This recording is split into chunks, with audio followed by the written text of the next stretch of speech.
certainly the more demanding skills, you're going to make mistakes on, just like anything else. Mistakes are an important part of learning, and knowing where the edges of things are. If you're riding a bicycle, you need to know, it's okay, staying on, it's great. But how do you know how far to turn when you've got to turn if you haven't fell off and know the edges of, and that's the same with those things really, is playing where are the edges of things.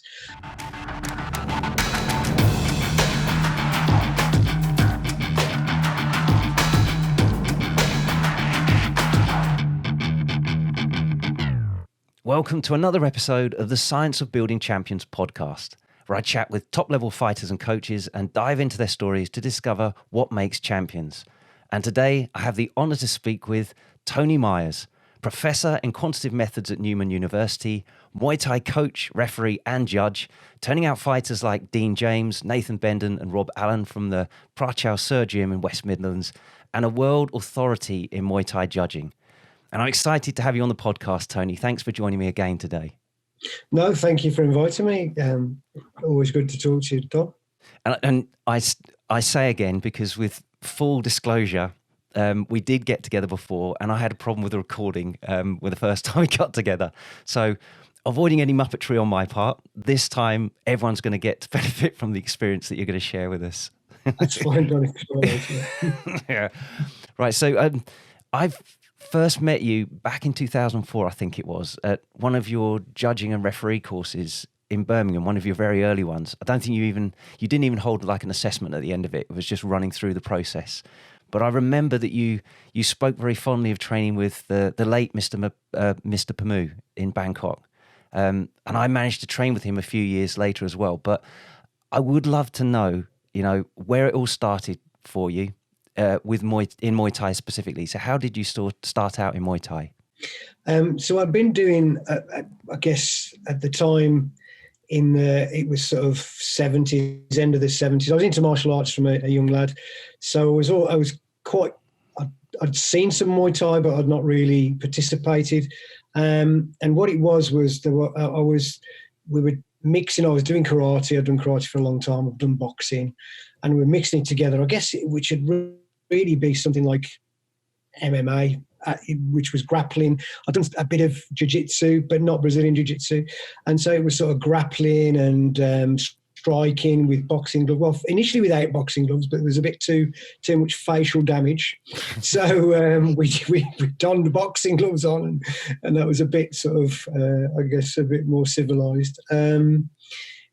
But I was looking for an output. So I did this for sort of the late 80s, I guess, where we've got a few people training, doing this. I've been a doorman. So some of those we're trying to train how useful some of the methods were actually in sort of practical situations. So it was a bit of an eclectic mix, but I wanted to look, the guys who were training wanted an outlet for what they'd done. So they were doing a lot of training and they were interested in sort of competing.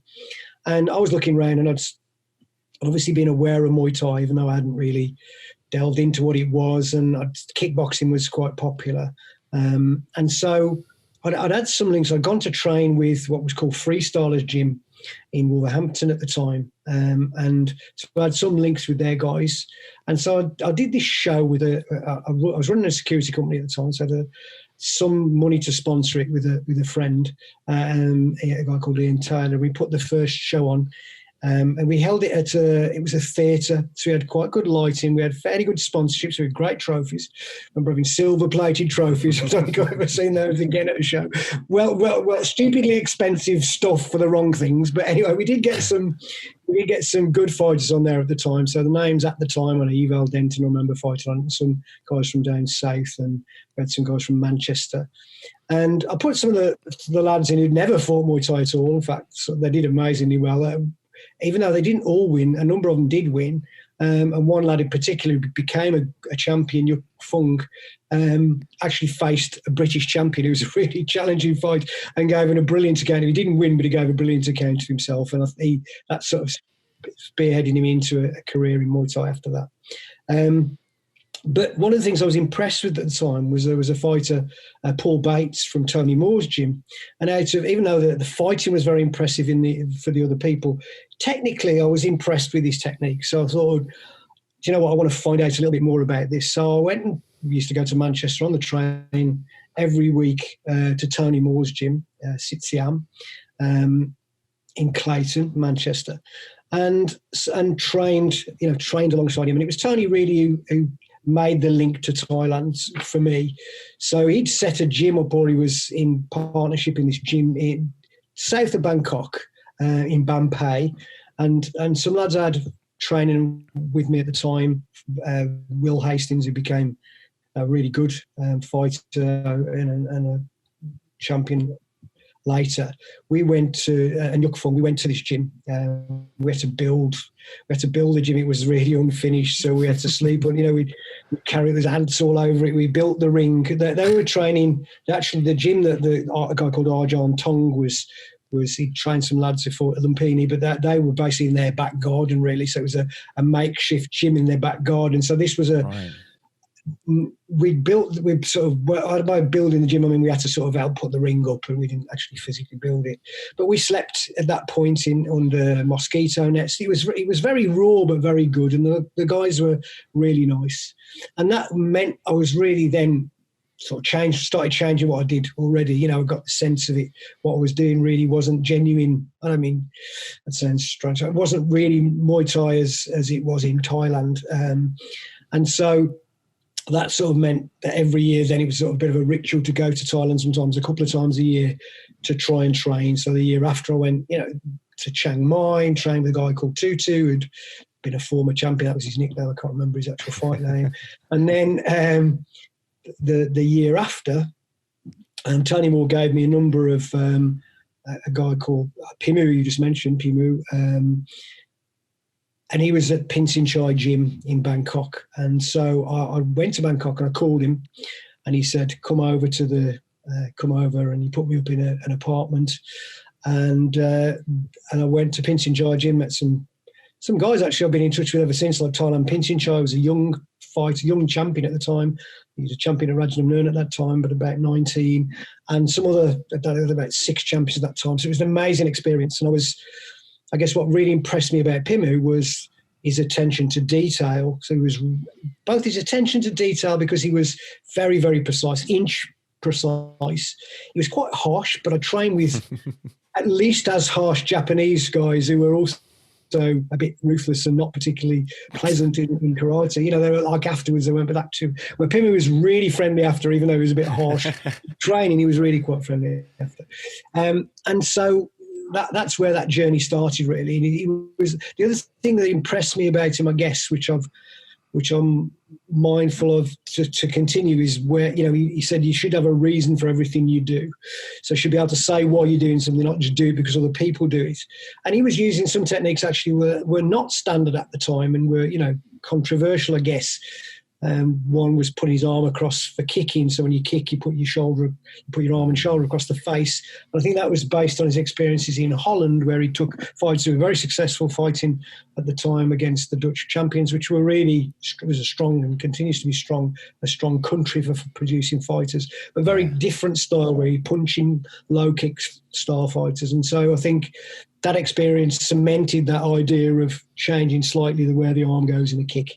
So we probably talk about the biomechanics of that, kicks and stuff later, but that, that was one of the things where he was looking at modifying things for a reason, and saying that, whilst tradition's important, and certainly had got a link with some really, some of his teachers were amazing sort of legends in the sport, but also to change it in the light of new evidence, I guess. So that was something I've tried to hold on to, in essence. Yeah. So that was the sort of initial meeting, and then I lost touch for a year. Went to Carryboy Gym because he'd moved from Pinsinchai and set his own gym up. And then after I went to that gym and carried on for a number of years, many years. In fact, 20 years later, 20 years until his death. Yeah, and that was WPT Gym. He formed, didn't he? That was, yeah. So that was it was one of the guys who funded it, Pimu and Tony Gym, WPT. That's what it stood for. That's what the initials stood for, yeah. It was Pimu and Tony. Before then, it'd be EPM Gym, which was, I think that gym, it was a smaller gym, and that was linked to Marco Di Cesaris in Italy. So he'd always had connections with France. He'd spent, in fact, months in France. He worked security in France and teaching Muay Thai for about 3 months in France, but in Paris, but he didn't want to stay there. And he'd had lots of trips to Italy. So he was like, Italy. He came later on, obviously, to the UK from about 98. He was coming to the UK regularly, but, prior to that, he'd been to France. He'd got some real good, and he trained some really good fighters in France, including, a number, I think. He was friends with a number of the guys who stayed there, like Pudpat Noy, Woodlewood, who stayed in France. And I think one of the, he sort of had an influence, certainly, on some of the top fighters in France at that time. Yeah, it was WPT when I popped across there to see him. But that sort of attitude to kind of evolving what he does, that I completely see what you're saying there, and I haven't seen that with all Thai trainers that I've trained with. That it is a different kind of attitude, isn't it? It was a bit. I mean, I think Pimu was funny in lots of ways, really funny. He was also very harsh in some ways, but also very nice. But he was one of the things that was a bit, I guess, it's a very Thailand view we appreciate. It's a very hierarchical society, and people tend to, particularly Muay Thai, which is sort of, I guess, a more working class and would be considered not a middle class sport in Thailand. So, those who go into the sport tend to be sort of subservient into those in higher social positions, maybe gym owners and coaches to a point as well.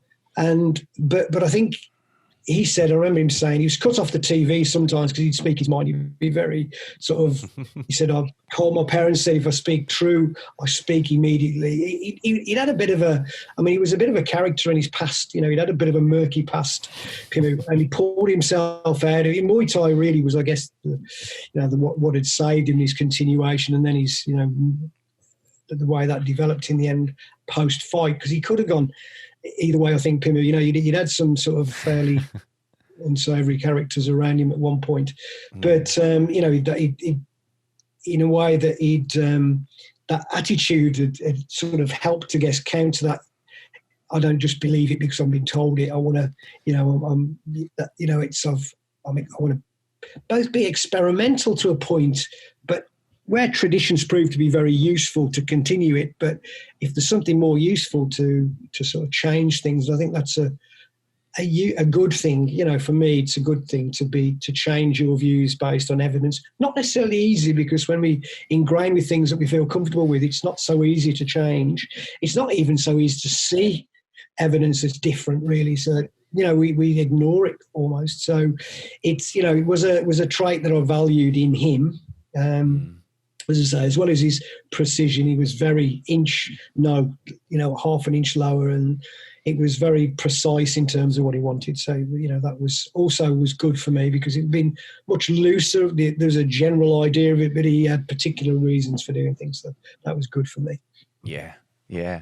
And in parallel to that Muay Thai side, how did you, because obviously you're a professor at Newman University, how did that career evolve in parallel to doing all this Muay Thai stuff? Yeah, a little bit unusual and unconventional intro to academia, really, for me. So I was always keen on sport. So the two things I liked at school, I guess, were sport and art, and I was probably better at art actually at the time, I think. So I went to train. I didn't do an initial degree. I trained as a professional. It was in technical illustration and graphics, and it was an art college I went to. And I was still doing more martial arts and sport alongside that. And that, when I came to the end of that course, I didn't really know what to do. I was working as from sort of about perhaps 78, 79, I was working as a doorman just to get extra money, and I was painting portraits to sell, etc. And so I was working on the door, and I was contacted actually by, strangely, I don't think it'd probably happen now, through somebody I knew, from a principal at a local college, who was having trouble with guys coming in and causing trouble, who threatening the caretakers, and and he said, would you be able to come and have a chat with the principal, who's up to be an old Welsh mining engineer who was a pragmatic guy. And he said, could you have a meeting with him and say, could you sort this out? Would you be able to help? And I went in. I wasn't really quite sure how to approach it, but I sort of, at the time, I'd worked on quite a lot in terms of the door and how we approached people, because when I first started, there was so many fights, and so much of it for me was caused by the actual staff and their interaction with the public. Right. And so looking at how, we did something called aggression management, where we control music policy, where we had glass collectors monitoring hotspots, where we had a clear process of shutting down because of trigger points, like at the close of play where people were drunk, and how we actually talked to people if they were refused entry, how we maybe offered them if they could dress in a different way, come back later, we'd offer them free entry, but also the body language and the way you actually spoke to people. But I found that was really useful. So really it was sort of taking some of those ideas to him and saying, look, I can communicate with people and it's not all but I think he actually wanted to know, but what happens if that doesn't work? So I said, okay, I'm fine as well if that's okay. So, I managed to sort that problem out, and he asked me then, well, what else have you done? Just as a conversation, really. And I said, well, I've been doing art. So he said, will you bring some paints in? So I'll show you some of the stuff I've done. And he said, would you teach art? And I said, yeah, I'll have a go. I'd be quite, interested in new things. So I'll have a go at teaching art. And by chance, again, by a lot of things where you end up by chance. I think it's seizing opportunities, but it's also taking advantage of sort of situations. And the woman that I had teaching beauty therapists at the time, Keep Fit, had a car crash and couldn't continue, and they were stuck for somebody to teach it. And I said, well, look, I can't do anything that she can do, but I can do some stuff, because I do, at the time, it's sort of I was teaching in a martial arts and fitness in an exercise and dance and exercise studio. And I said, look, I've got some experience in it, so I'll do it. And that was great. To be fair, it was really good. I was about, I think, 22, 23, and the girls were 18 to 20, and they were all beauty therapists. And it was, at the time, it was an interesting time for me. But and that really, the idea of teaching from then on really sort of, I went and did some qualifications, and then it went from there. As far as, sort of later on down the line, started doing some sports science. Again, I hadn't had any formal training in that, so it was me reading lots of academic textbooks to be interested in what was happening sort of in the 80s. And so I decided to do a master's degree, and I did that at Wolverhampton, and did that for a period of time. So I did a range of things in sports, so a bit of biomechanics, some sports psychology, physiology, sociology, etc. The usual sort of menu of things offered in sports science, sports studies courses. And but again, by chance, really, my dissertation, the master's dissertation, was interested in Muay Thai. So I was interested in looking at that time actually at technique and how judging systems might have affected technique. So looking at what's called notation analysis, watching loads of videos and sort of seeing what had happened when, freeze frame things. And one of the supervisors, my initial supervisor left, and I was left with a guy called Professor Alan Neville, who's a biostatistician, but very experienced. At the time, he was the chief editor of the Journal of Sports Sciences, which is a major journal in the UK linked to the British Association of Sport and Exercise Science. So he's a very well-known figure. And he, after me doing the dissertation, I managed to get a distinction on that. He recommended me, when somebody asked locally at the university, can you recommend any students you've got coming through? And that's how I got into HE. So I was very keen to do a PhD after that master's experience. So that's how I got into HE in essence. So an unconventional route, starting off doing art and then throwing people out of a college. But it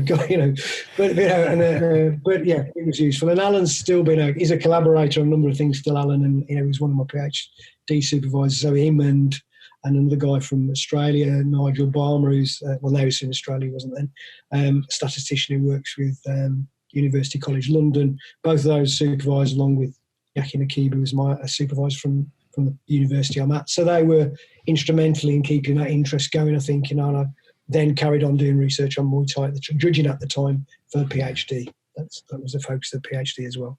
Yeah. And you kind of, your early research, if you like, did kind of focus on Muay Thai, didn't it? And gradually over time, it's branched out. But basically, it looks like your kind of statistical skills have been drawn into demand to kind of make sense out of a lot of other research areas as well. Yeah, that's basically, yeah. So I did initially Muay Thai because that was the focus of my PhD. What you tend to do is publish studies around that you've done, PhD, you do several, at least in our area, the subdiscipline sort of sports psychology, sports science. It tends to be a cluster of studies. You have an overall narrative too. And most of them have been published. There's one actually qualitative study that's actually quite probably interesting to publish when I've got time to, which was about the cultural differences between the UK and Thailand, and that involved interviewing both judges, both here and in Thailand, and also some looking at how their stories and interviewing fighters, how their approach is different, and how that it was really looking at how that impacts on potentially on what we judge. Yes. But that's one that hasn't been studied, but the quantitative ones were then all published. And so it's the normal process to publish what you've got either prior or just after you've completed a PhD. So yeah, initially they were all that. But I guess because of the influence of Alan Neville and Nigel Barmer, my interest grew in statistics. And so, that enabled me to go into, nice, interesting areas really, from some sort of just now into medicine, but a lot of sports science sort of stuff. Yeah. Yes, it's been interesting. It's quite interesting again to look at those different areas and explore those as well.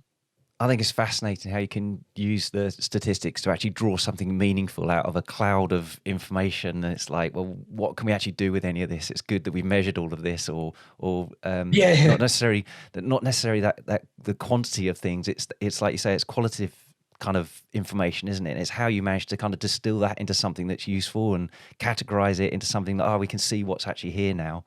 And you mentioned about the sort of the judging, and of course, how the fights are judged affect how the fighters fight to actually win in those competitions. So that's absolutely crucial. I know when I had that experience with you where we did that judging course, it really did open up my eyes. I mean, it seems really obvious now because years have gone by and everyone's kind of got on board now. But in the UK in the early days, like you say, no one knew actually what the best scoring techniques were. So trying to win fights by playing crappy hands at poker all the time, it's no wonder everyone struggled. But the research paper that is still my kind of go-to, my favorite, is that one that you did comparing the techniques of elite Thai and UK Muay Thai fighters.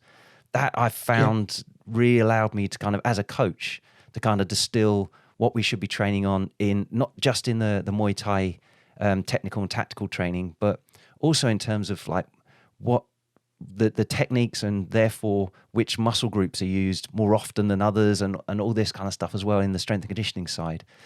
So that sort of information in Muay Thai, I mean, there's more information coming along now, but there's not a lot of good research, is there? That's the thing.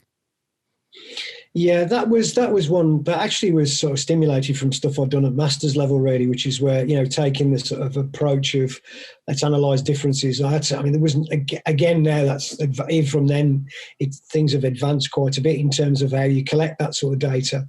But at the time, there was no real software available at it, and I'm not a programmer as such, but I sort of had to cobble together a program to be able, because it was just too long-winded to try and do it by hand, so I had to cobble together a program, loads of computer books and Visual Basic at the time, to try to put together this program to make it a bit faster. But that's where, so that was used to do that, to compare ties. And the important thing for that, it was comparing differences before the transition, so before the influence, really. So it was fighters who were judged by the former system we tended to use in the UK, which actually wasn't really a homogenous system. It might have seemed that, but it was, when I interviewed people and when I observed retrospectively, it was actually people had very different ideas of what scored. And so there was no consistent message getting to coaches. As you said, that's important. It's important to be able to know what you're training for, both whether that's a technical, or in terms of physical support, conditioning, strength and conditioning, whatever. You need to know really what you're doing. And when there's no consistency amongst the judges, it's really difficult. You're guessing, you haven't got a focus. And so, skills tend to be people edge the bets and they put all, they don't put all their eggs in one basket. So where really you want to be able to focus on really what's beneficial. And so to know, it's obviously the idea, and it's dynamic. So there's always shifts in what in the sport and how sports are judged.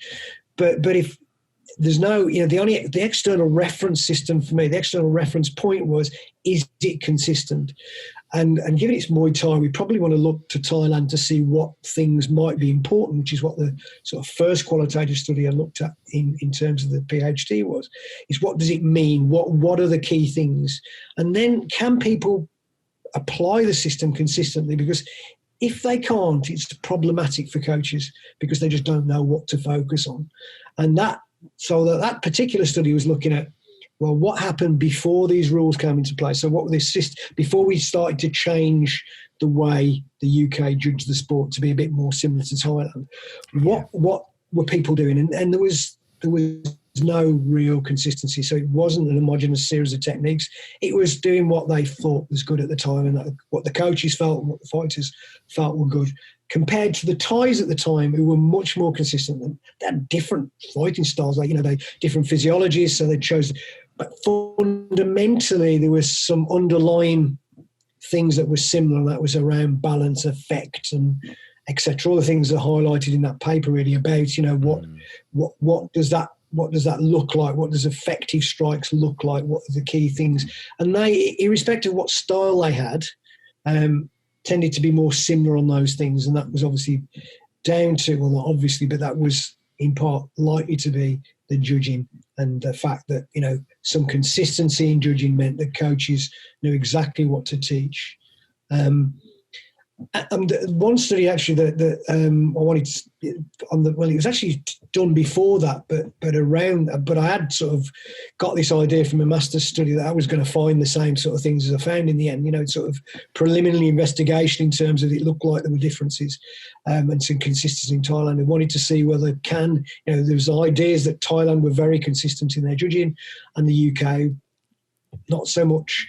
So I wanted to investigate that. What does this look like, and can we learn from Thais, or are they just professionals in a very niche environment, and we can't really replicate what they do, and we shouldn't try. So that was the question really about can we do it? Can we? What does it look like here? Is our perceptions really accurate? Is the consistency low in the UK at the time, and is Thailand very consistent?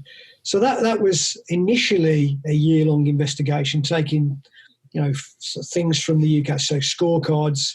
I was part of at the time. There's a series of I've been judging and sort of head of judging or responsible for that in a number of different groups, if you like. So BTBC originally, British Thai Boxing Council. It was the UKMF.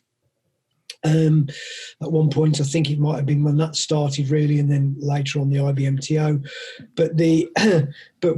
So I had some influence, by influence, I mean, I trained a number of the judges, so I could say some, can I have your scorecards, and agreed with the promoter to collect scorecards across random shows across a year really, and looking at what consistency is in judging, and the same, having access to database in Thailand. So Pimu would give me access to a number of people I probably wouldn't have otherwise got access to in terms of judging, as well as fighters. And so, I was good friends with Ajarn, Pinsinchai Prosi. He was a voted referee of the year in 2003 at Ajarn, and then went on to teach referees there, and some of the guys at Lumpini as well. So I was able to get some scorecards. And originally, so the scorecards I got from the UK before training, I was able to show really that the consistency was very low. There was sort of about 72% agreement on fights. So where obviously some fights are quite clear one way, but there was some inconsistencies where fights were closer, I guess.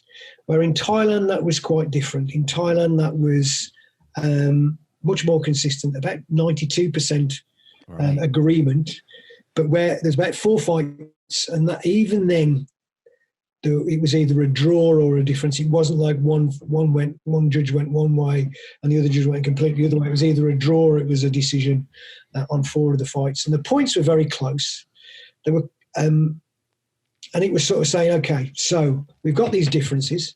I'm starting to do, as you mentioned, actually, I think early on, 2004, there was no assessments. But I started putting in assessments. So there's courses going on for some time, sort of interest courses, really saying this is how Thailand judge things.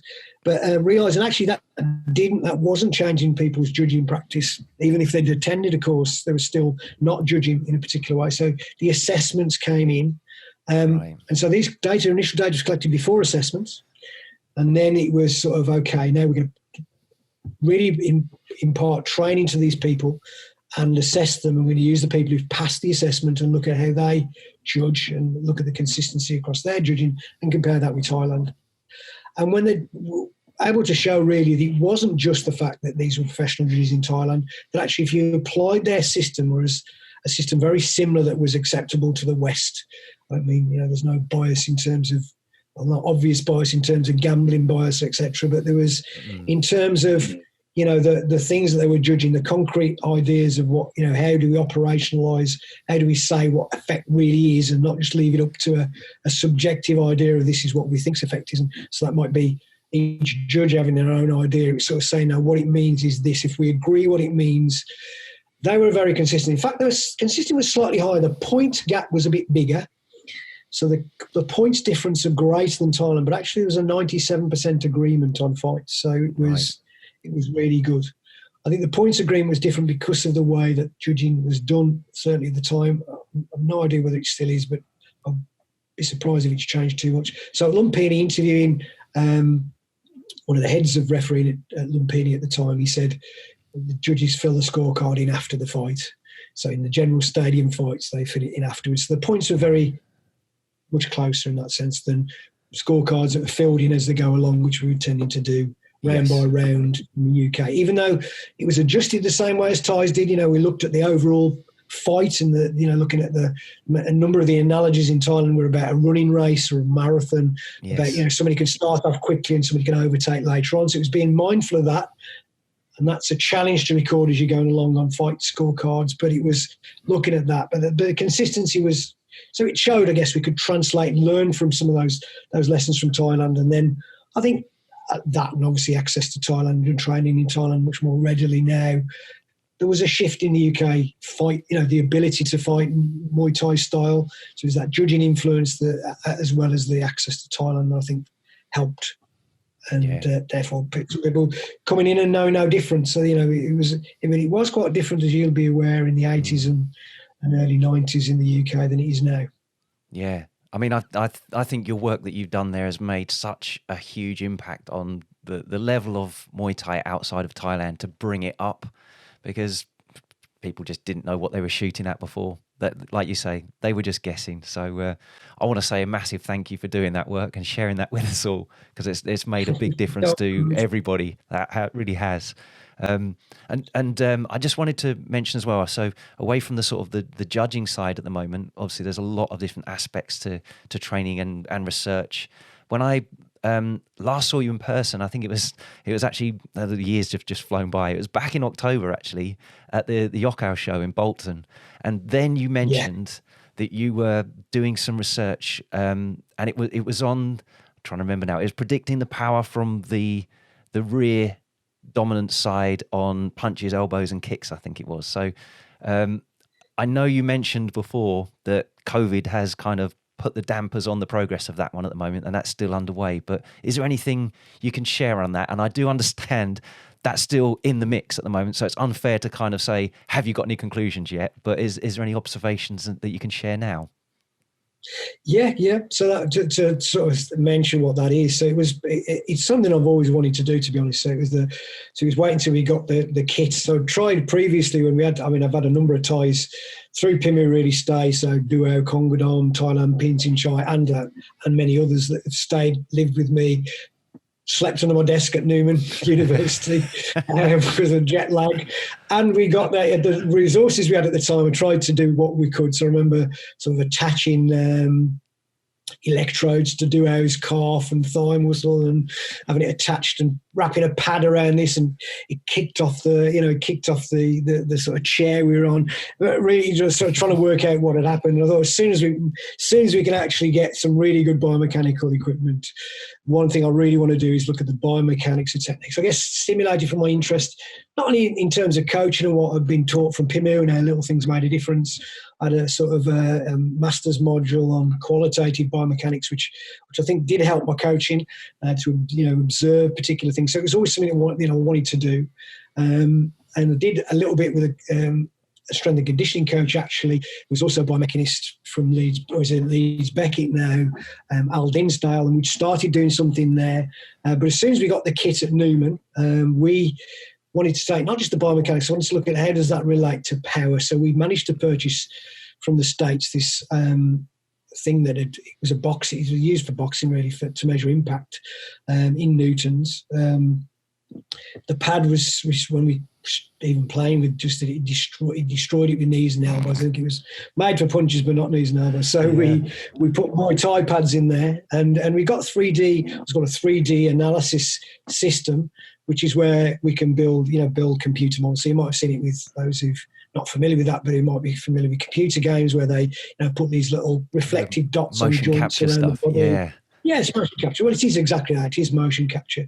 But on top of that, it measures, it builds a model and can look at speed and it force into the floor, so force plates in the floor. So we've got these force plates in the floor, this force plate, if you like, propped up against something to hit with Muay Thai pads on, and we built this sort of 3D video analysis of the people.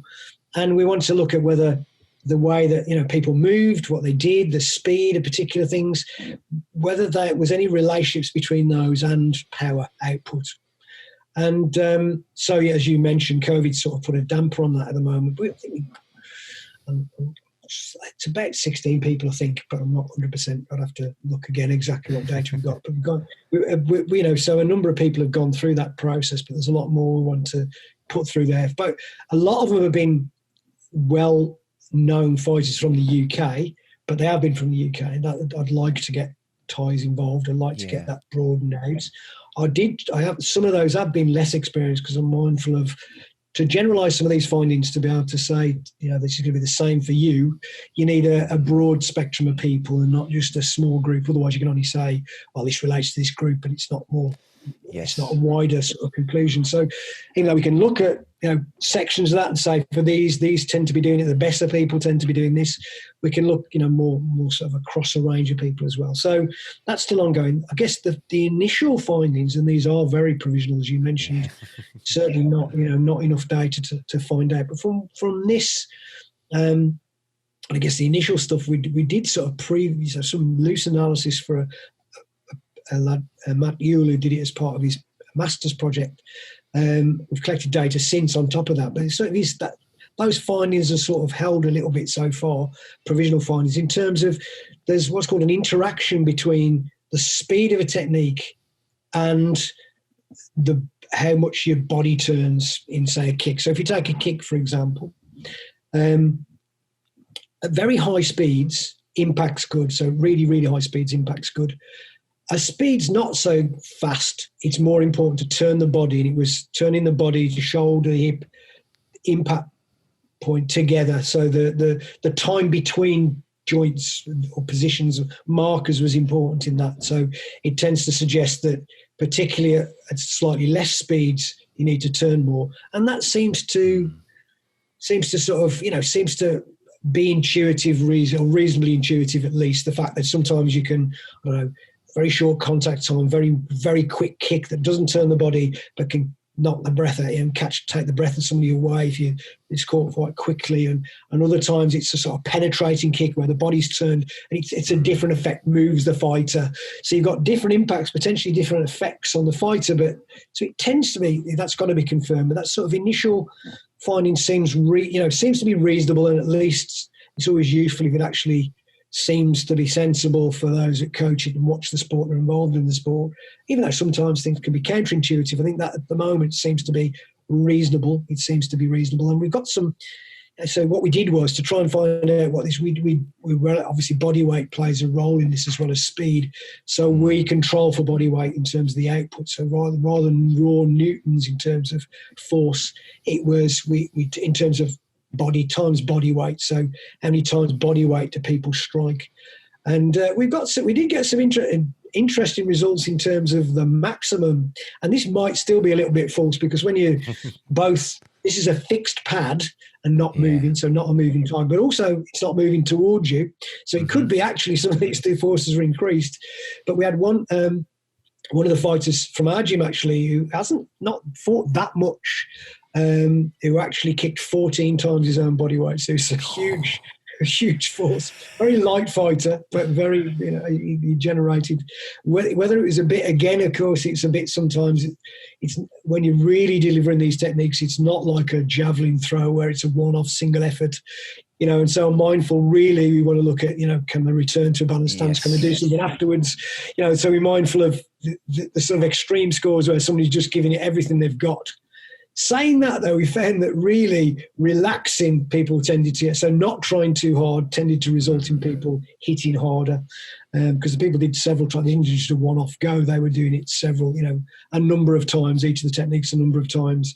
And when they tried too hard, the power went down. So it was relaxing. And that, again, makes sense biomechanically to get the speed transfer. It made some, again, it seems to be sensible, but they are provisional, and I don't want to say that these are definitely things I want to put out there until we've collected more data. Yes, yeah. I'm aware that I don't want to push for anything. You're like, no, we haven't even kind of put this together properly yet. I've just got information.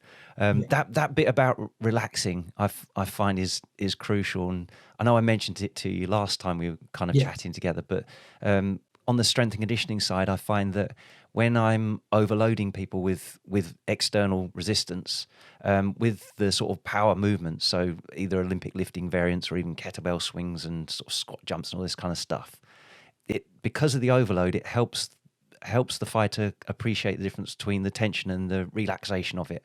And you either, especially if it's something like an Olympic lift where you've got to get it into a sort of racked position somewhere, either overhead or at the shoulders, you either hit it or you miss it with the given load that's consistent. So it's only your performance that's varying there. And you can feel the ones you really try, right, I'm going to force this, don't fly. And then the ones where you just relax on it and you work the antagonist muscles, the accelerators, the brakes don't come on, and the thing just flies and it feels effortless. And that feeling, I think, is a little bit more obvious when you've got external resistance like that, but you do feel it when you throw a good strike as well, whether it's a punch or a kick, and it's the ones you kind of relax and just fly at it and you just feel it pops. That relaxation part is as crucial, isn't it? Otherwise you are driving with the handbrake on.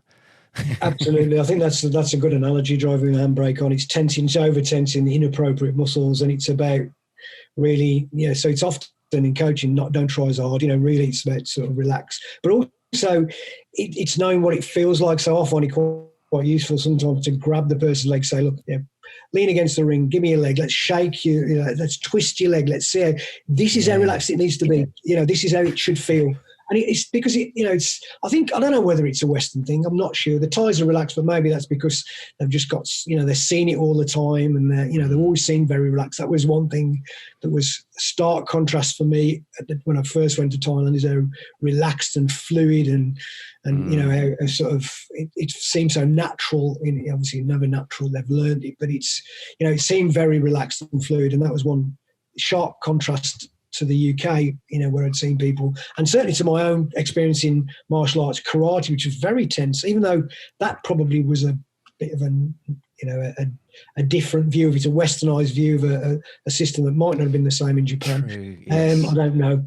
But I think that relaxation and knowing how it feels, I think there's an idea in the West that tension strength, that being tense and aggressive makes you stronger. I think that's, as you said, that's not the case in lots of things, whether that's sprinting, whether it's Olympic lifting, or whether it's kicking and punching and kneeing and grappling, actually, strangely enough, as well. Yes. So it's grappling, it might seem like, being rigid and tense must be the right thing to do, but actually, again, if you watch some very good Thai clinchers, you'll see them very relaxed and appropriate as well as a lot of skill involved, appropriate pull and pushing and appropriate tension in particular aspects, where that's sort of isometric static strength in some cases, or it's dynamic to turn. So there's a range of factors again, I think, but that relaxation, understanding it, and it's fine saying relax. It's the idea of communicating to me is interesting because, you've got some ideas. I know what things are, I want things to look like in a fighter, but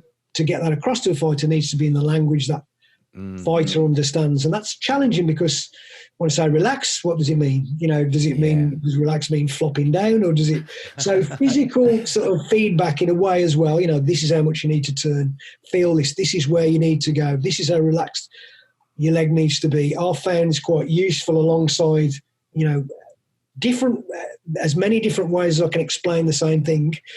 Some people are obviously very cognitive in their way they learn, so they want to know explanations. Others just want to see it and feel it and getting a handle on what, person wants, how they best learn in those ways, how they understand things. I think it's important as a coach to know how do I, I've got, you might have, obviously what you think's good changes constantly, or at least I think it should. You should keep learning as a coach, but what you want to try and communicate at any point needs to be translated into the language of the listener, the fighter, or the student.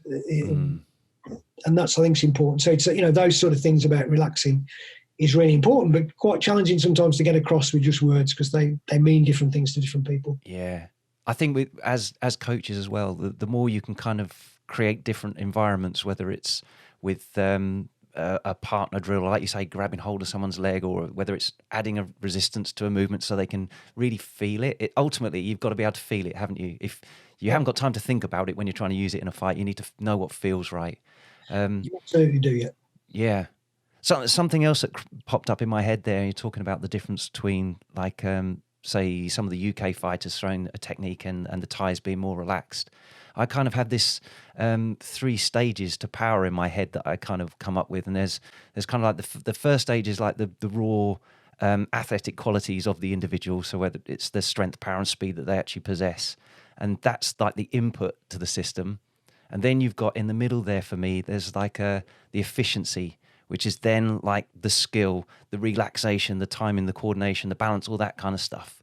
And then the final bit is the output that you suddenly then see. And I think that's kind of that for everybody. It's true that the first 2 stages are there. There's that raw potential, but then there's the skill of it, and that's what comes out in the wash in the end. And I think the Westerners tend to be all about the strength and the power bit and less about the skill. And the Thais are actually probably a little bit too weighted the other way and more about the skill and less development of the raw qualities they could have to add to that system again. And they both kind of multiply by each other. So they're both kind of important. But it's almost like the 2 training regimens come at it from a different perspective. And if we could actually marry the 2 together, then you'd get the most out of the person. Yeah, I agree. I think there's differences in terms of sports science input in terms of, and I don't mean Muay Thai is massively influenced by sports science, or hasn't been traditionally even in the UK, even though that's changing, in a number of ways, including by yourself really, about, exploring ways of training. But certainly there is now working with somebody who actually was working on he's a head of a physical education department in the university in Thailand, and he worked with Bukau actually on physical conditioning. So I think there is a drive, but again, it's high profile fights. I think it depends on the investment. It's a bit different in the UK again to the system in Thailand. Where still I think it's driven by, even though there's sort of certain companies that are driving, trying to change the way that the sport's viewed, it's still very much fundamentally a gambling sport, generally still popular with both those who compete in it, at least, and from the lower classes. That may have, the dynamic in the numbers of people may have changed. There's, influence of football and other things, but certainly still, it's that, in Thailand, it is that there's a different input in terms of, so I think Thailand have grown a sports science base with understanding and research, not maybe always ready to the international community, because I remember chatting to this guy who said, I've got 30 odd papers all in Thai, I've got a handful in English, and so, and I can't read Thai other than Muay Thai. So it's a shame, really. You know what I mean? I had to translate some of I had to pay to translate the sort of handbook from Lumpini judging. But it'd be, so other people obviously can, but that, access, I guess, to that, there might be something out there we're not picking up. But certainly, I think at the average gym in Thailand is more driven by tradition, and certainly we can learn lots about the technique. I think the techniques evolved, even though they've got no sort of formal biomechanics in there. They are really using biomechanics effectively from a sort of an evolutionary technique perspective. I think you've got changes in. I think, and again, this is sort of anecdotal, but you've got from pre-TV, in Thailand, you've got quite distinct regional styles, and they tend to become. You still have got some styles that are regional and gym specific, but I think it became much more homogenous with TV and with gambling influences at the stadium. I think that there's a shift in that. But you've got these techniques. They're very pragmatic, and they want things. They certainly want to win. And given the rules, they were these were things that have evolved to be the best, and they actually do look very efficient biomechanically. It's certainly not saying you can't improve on anything, and certainly some of the things that we saw, and so far, again, this is tentative, and I'd like to get some good guys who are doing things differently, but it seemed to be when I was traditionally taught to rise on the heel when you're delivering a kick on the standing leg and pivot on the ball of the foot. That tended to cause people to lose balance more, maybe because they weren't as good as the Thais, perhaps. But certainly their power was better when the heel was lower and they shifted weight, the front foot across, pivoted, but already partly pivoted. So when they stepped, they were already partly pivoted and continued to pivot. So time was less. And it seems to make sense. But again, I'd hold judgment on whether that's really something that will come out in the wash in the end. But certainly some of these things. So sometimes tradition can be challenged, I think, definitely. And it's the whole picture, isn't it? It's about, it's so the psychological aspects as well. So you get all the technical aspects, all the physiological strength and condition aspects, but in the end, it'll be a human being there against somebody else who's got all the fears and all the concerns, all the hopes and all the confidence or lack of confidence, etc. in there, and that interacts constantly. So it's very holistic. You want to train and isolate those things, but in the end, it'll be the holistic picture that turns out, that together comes out and produces the actual outcome. So that's always worth keeping in mind, I think. I want to touch on those human elements in a moment. Just before we kind of move on from the biomechanics of the techniques there as well. So you mentioned the kind of pedestal leg, the one you're pivoting on. What about the one that's actually on the floor behind, driving into the technique? Is there? I don't know if you've noticed, there's like heel raised on that one. To get that sort of plyometric stretch in the calf a little bit more. I think that more so, but whether this is just because those who train, so it is.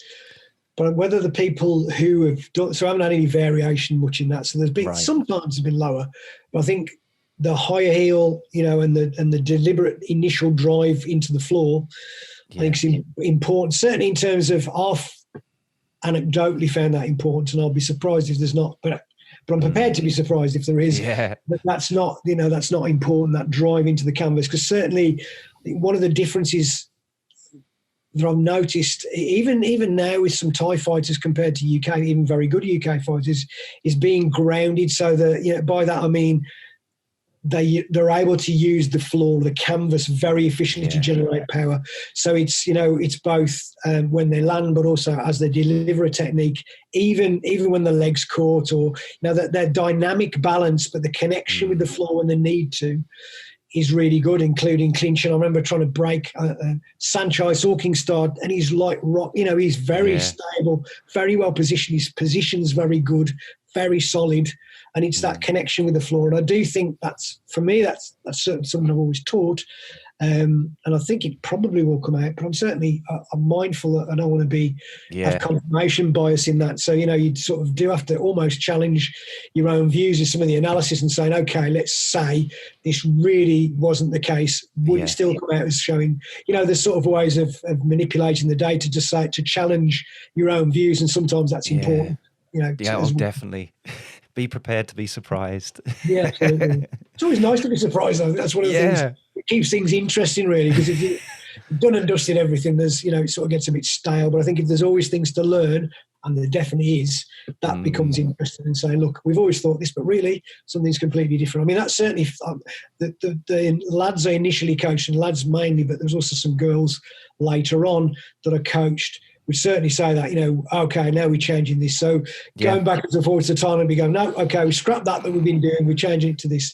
They must have got frustrated with that. But, in the end, that you get this evolvement. Yeah. Of the two kick types that you described as well earlier, the sort of the quick kick where there's less time to generate it, less rotation, and then more time to generate it, more rotation. I'm just interested, is there a pattern there in that one is more powerful than the other? I can't say that. It's difficult to say at the moment, Tom, to be honest. It's difficult to say. It's just there's not enough data to make that conclusion, really. It's the interactions there, but I need more faster kicks they've got and more other, to me, to be able to separate and make that conclusion. If you ask me anecdotally, I'd say it's different. The experience is different. So if, whipping a kick under somebody's, around somebody's sort of lower rib that translates that sort of a shock to winding somebody feels different to something that lands even sometimes on the arm and penetrates and moves and feels like it saps your energy. The same with knees, really. In terms of coaching, again, this is anecdotal from me, not from evidence. In terms of what you do with knees, so a quick, sharp knee that doesn't maybe quite get the whole hip driving in, but is rapid, can damage, whereas sometimes you want that momentum transfer where you hold the knee in and drive it into the opponent and keep it there to get momentum transfer, because you tire. So it depends what strategy you're using, I think, at the moment. So, am I trying to sap this person in the clinch and trying to sink the knees in to tire them for my techniques to be more effective later on in the journey of the fight? Or am I trying to get some immediate effect and some shock, to sort of sudden quick movements that make it difficult to brace, to catch the breath? And so I think it's the same with kicks and knees and other things, really. I think they play out differently. I think they're both important and they play out differently. I think they're all part of the story, really. I think to only focus on one's limiting to a point. Yeah.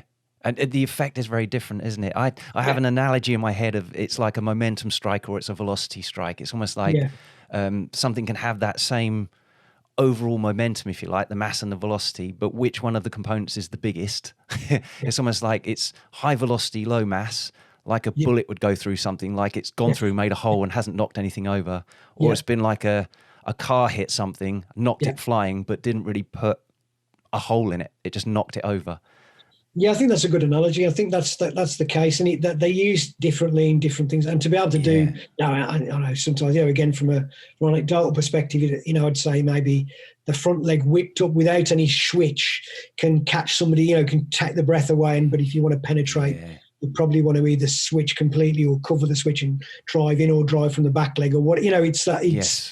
It depends on the situation, depends on the point, the fighter, but also the person. So the opponent as well as the fighter and their abilities. But I think, so I think they use, I think that's a good analogy. It's different situations and different effects, and it depends on who you're fighting and what happens during the course of the fight, really. So you might have a fight plan, but you might have to change it part way through. And that can, having more tools in the bag means you can do that more efficiently. And it sounds like I'm picturing this from like a coaching perspective as well, as the physical qualities needed for the two different types of kick are subtly different in like the plyometric, the stretch shortening cycle on the floor is either a fast stretch shortening cycle on the floor or it's a slower one. And the frequency response from the floor is a different thing that we'd need to train to get your body able to generate that. Of course, yeah, absolutely. Yeah, absolutely. I think you need physiologically to be able to do it, to train and condition to it, and psychologically aware of doing it. So there's always this thing about training. So there's two broad, this is probably an exaggeration, but two broad approaches. There's you can have a technical approach, so you can break down techniques and teach techniques, or you can have sort of a game sense approach, which is how do you build this, or you can mix both, which I think is the ideal situation. where you train things. So do you train things in a sparring type situation? Or do you teach techniques and then try and put them together? And then, it's where's the emphasis? And I think for me, it's both. So it's having those tools, but also playing a lot in playing sparring and playing the emphasis on. I think one of the things that, again, the Thai experience taught me that prior to that, my own experience had been very sort of hard sparring that was quite limited, really. And I think the idea of playing, let's play sparring, that was the words used, the translation at least. The Pimu said, like, play spar. And that idea of actually experimenting and playing and using, not just force, but technical playing and timing was really important, a really important lesson from Thailand. I think that, that certainly you can do hard sparring, but it's that idea of timing and playing with something when you've got the physical skills to do it. It's important to learn when to do it, when not to do it. And that takes time, doesn't it? That it takes repetition and practice, and you're not going to get those hours of practice if all your sparring's hard. You're going to be smashed up and can't do it. That light playing is where you develop it. You do. You won't do it. I mean, the point is we protect ourselves, don't you? Unconsciously as well. We protect ourselves. So and certainly early on, if somebody's hurt, they tend to limit what they do. They don't want to get hurt, really, particularly. So they'll be more limited in what they deliver because they're going to be punished for making a mistake. So you want sparring that doesn't punish mistakes, because early on, certainly the more demanding skills, you're going to make mistakes on, just like anything else. Mistakes are an important part of learning and knowing where the edges of things are. If you're riding a bicycle, you need to know, it's okay staying on, it's great. But how do you know how far to turn when you've got to turn if you haven't fell off and know the edges of, and that's the same with those things really, is playing where are the edges of things and shortcuts that are effective. Interestingly, again, this is not experimental at all, but an interesting thing I observed Pimu doing. He'd say, and he'd sort of explain it in his way, which was sort of a not scientific way, but he'd say, take some boxers, and sometimes, I guess translating it, he meant some boxers got a bit stale. They're not just stale in terms of motivation, but in terms of technique. They took shortcuts that became initially very effective, but those shortcuts had taken too far and they'd sort of almost lost connection with the basics, if you like, of what they were doing. And so what he'd do, he said, I'd take the boxer and stand him in front of a bag and teach. Basically, these were champions, former champions. He'd sort of he'd go back to basics, if you like, and reconnect them with basics, because they took these shortcuts, both in terms of training. They weren't training quite as hard, but also technical shortcuts that initially I think are effective when you play, when you compete, but they can be taken a bit too far and they they're becoming less effective in the end. And I think that he managed to turn around some boxers. He managed to revive some boxers who'd sort of gone stale, and I think that's worth thinking about as well. About that, about sometimes connecting back again with basics that is important.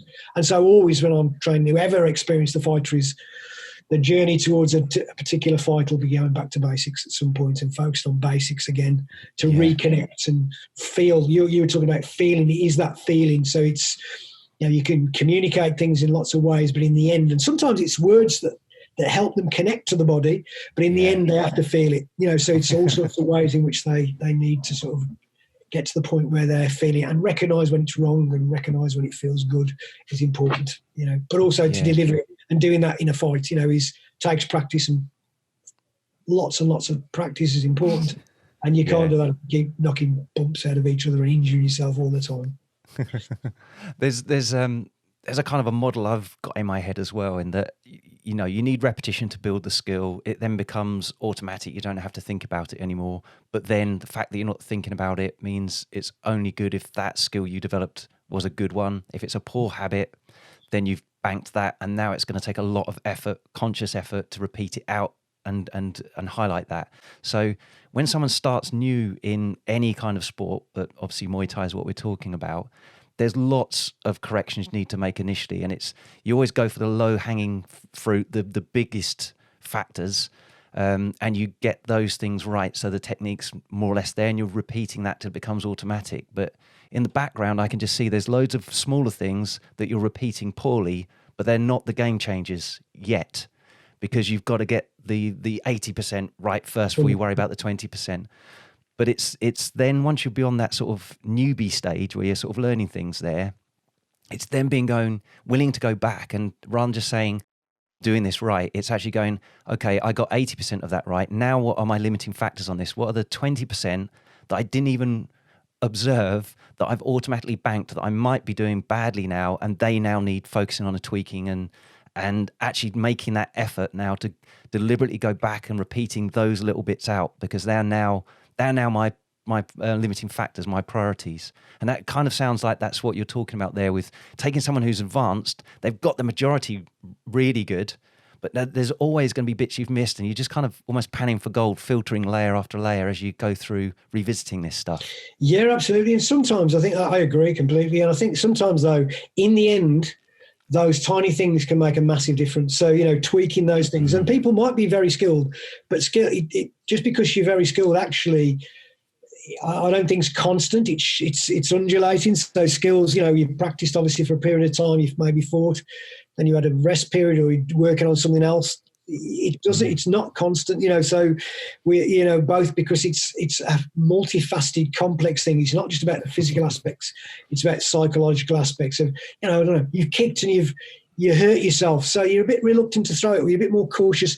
That changes the way that you interact with that kick and how many times you throw it, and there's lots of things that impact. And so it's a constant journey, really. It's never, okay, I'm good at kicking, I'm done. Obviously people do have, they are very good in kicking and punching and doing some things, and that'll be a thing they want to do because it's really good. It's also working on the things that are uncomfortable, both for me strategically as well as technically.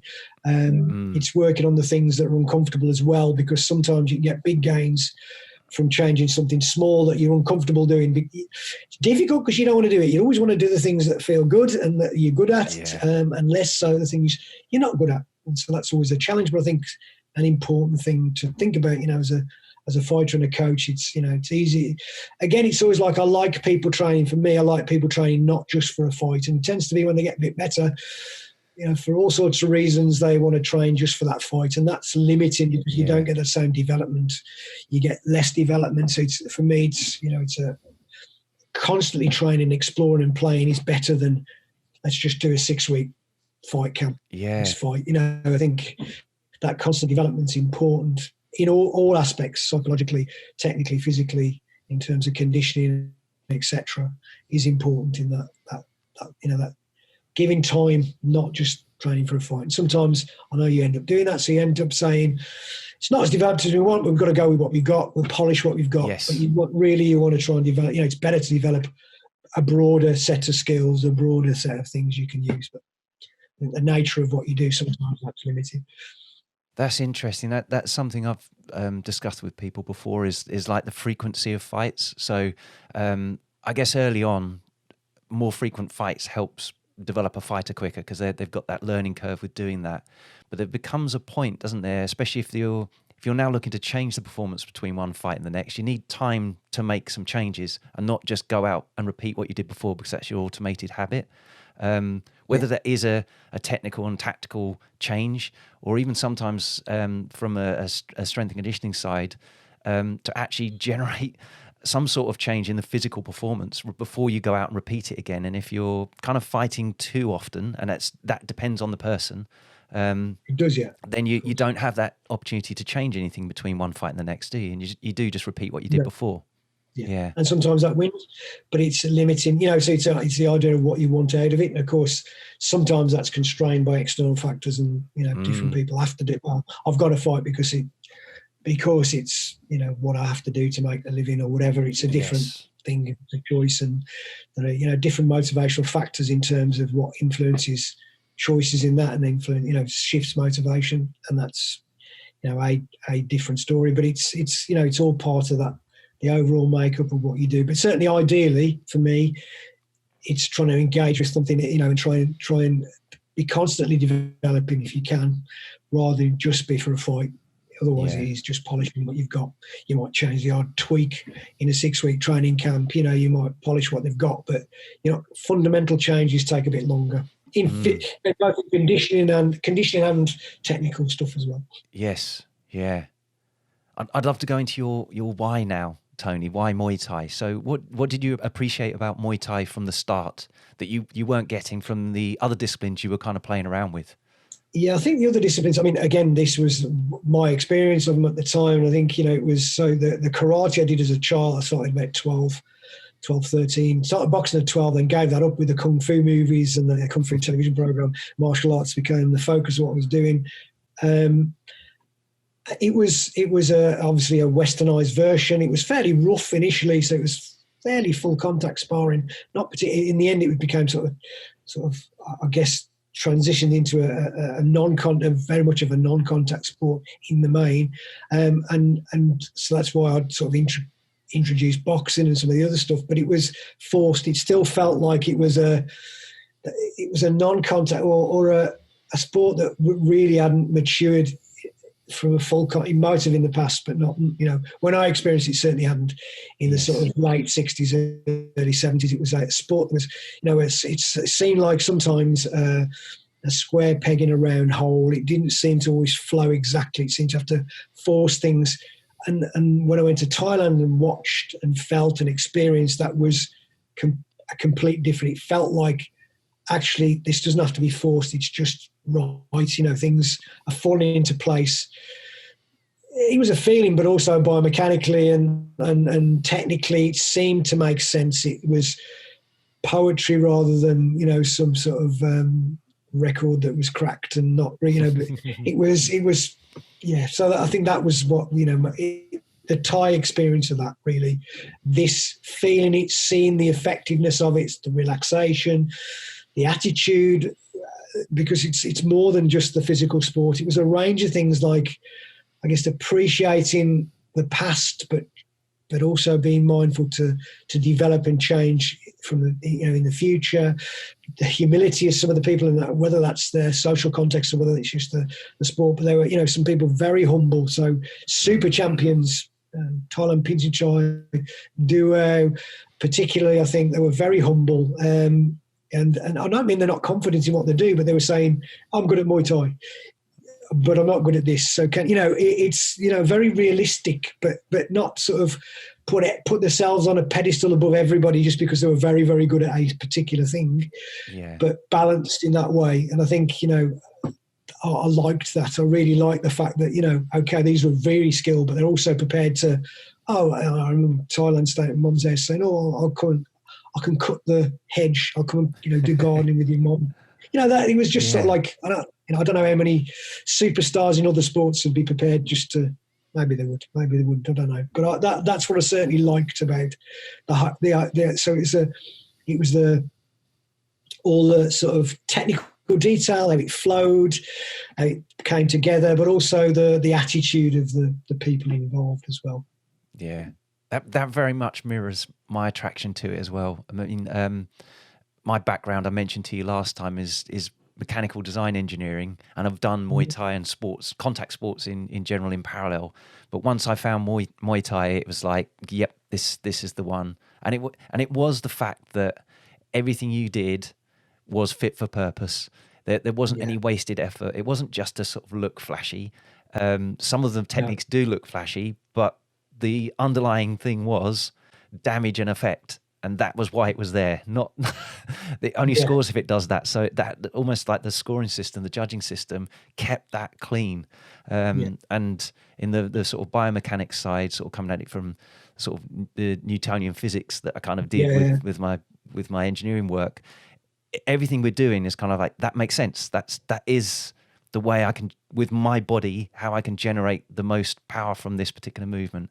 That did really draw me into that. And you don't get that with a lot of the other martial arts. There's always some bits you're going, I'm not really sure this would actually work, or I understand there's differences with individuals and all the rest of it, but still it doesn't sit right.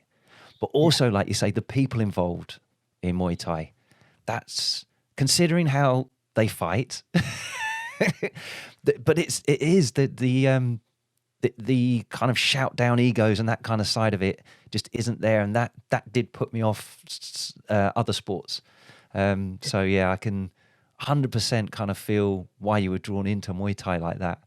Yeah, no, it is as you say. I think that, and that's it's an interesting one really, because the West exports a lot of stuff to the East, certainly in modern times, really, and Thailand's, taking on shoes, taking on Western clothes, taking on some Western ideals, certainly making it Thai, but this is an interesting sort of the other way around, where we've actually taken on board some of the, Eastern influences, so Thai influences, so people having sort of Thai tattoos, and they're having, they're performing Y crew, and so it's an interesting.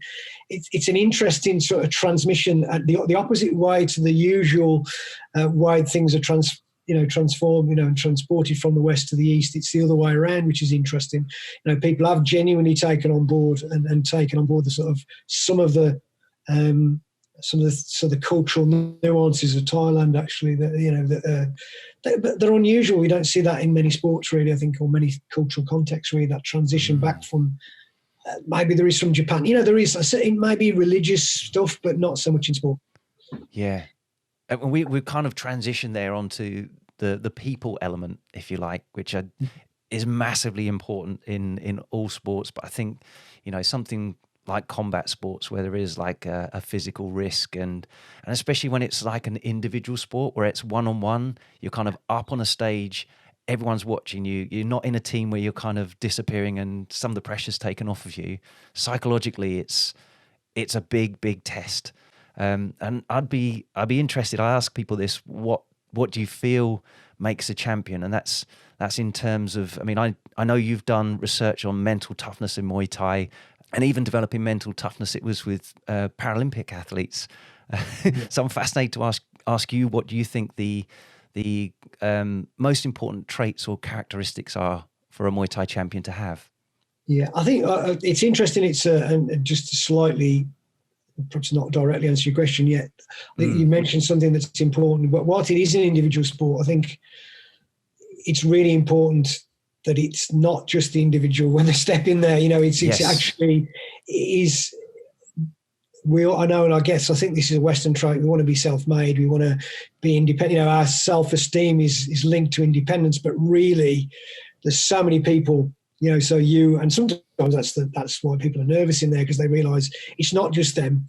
They're representing other things, and sometimes perhaps that causes problems. But the training partners, the coaches, their partners, their children, whoever has to sacrifice something to allow them to train, and they do. If they're, you're not an island. You are, you're supported by loads of people. Somebody's, got hurt, and they've got, they've bruised up themselves, but they're still training with you.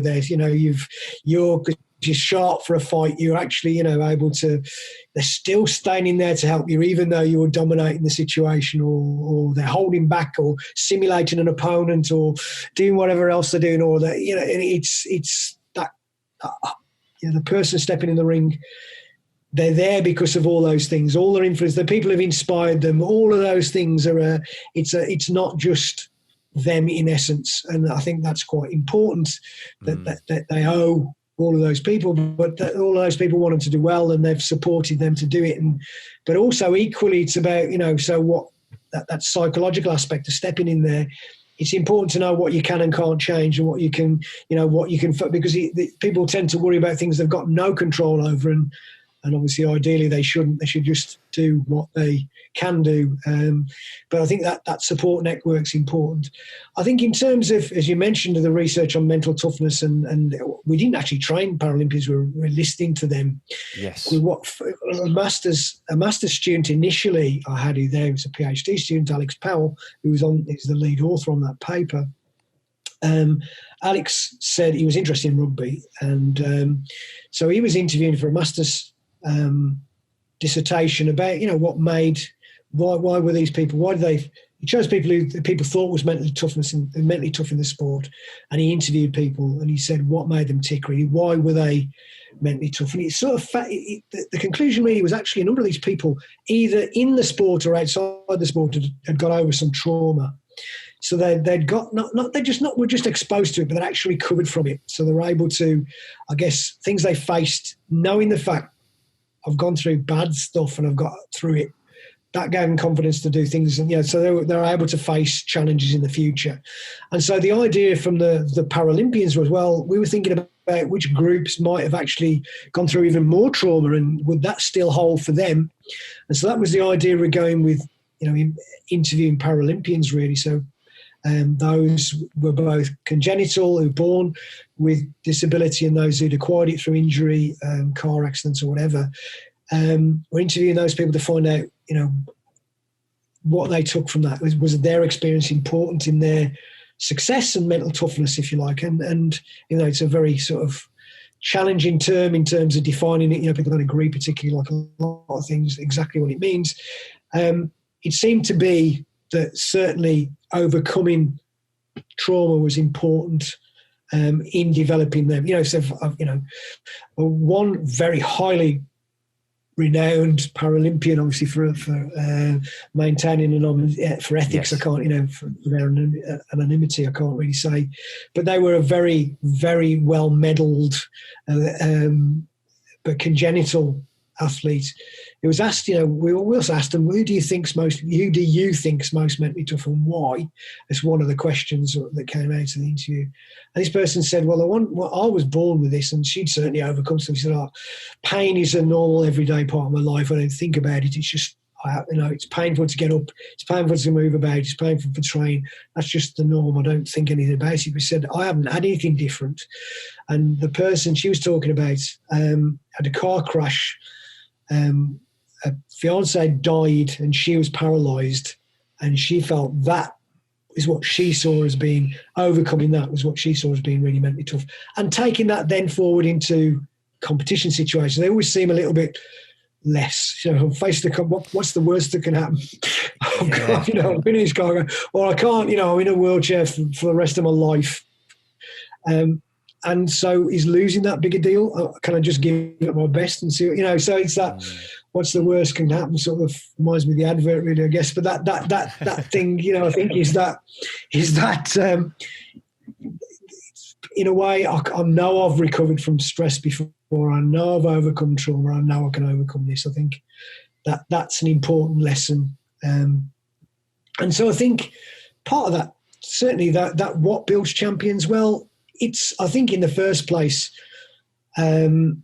motivation or inspiration. So seeing somebody. So if I remember, just talk to people, why did you do it? So fighters I've been with a number of years, I remember Dean James, so asking Dean, so why did you actually stick with it? Why did you bother coming? Because it hurts, even when you fight, it's a sport. I remember my dad going, I can't remember, why are you involved in this sport? Even when you win, it's everybody's hurting. Why?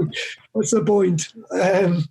And so, so saying, why did you, what made you carry on? And I remember him saying, well, I coached at my own gym, Pratesua, which is continuing to this day, but also coached at a gym I was asked to coach by Kirkwood Walker at the time, and got to work with some great fighters there, so I became real good friends and continue to be friends.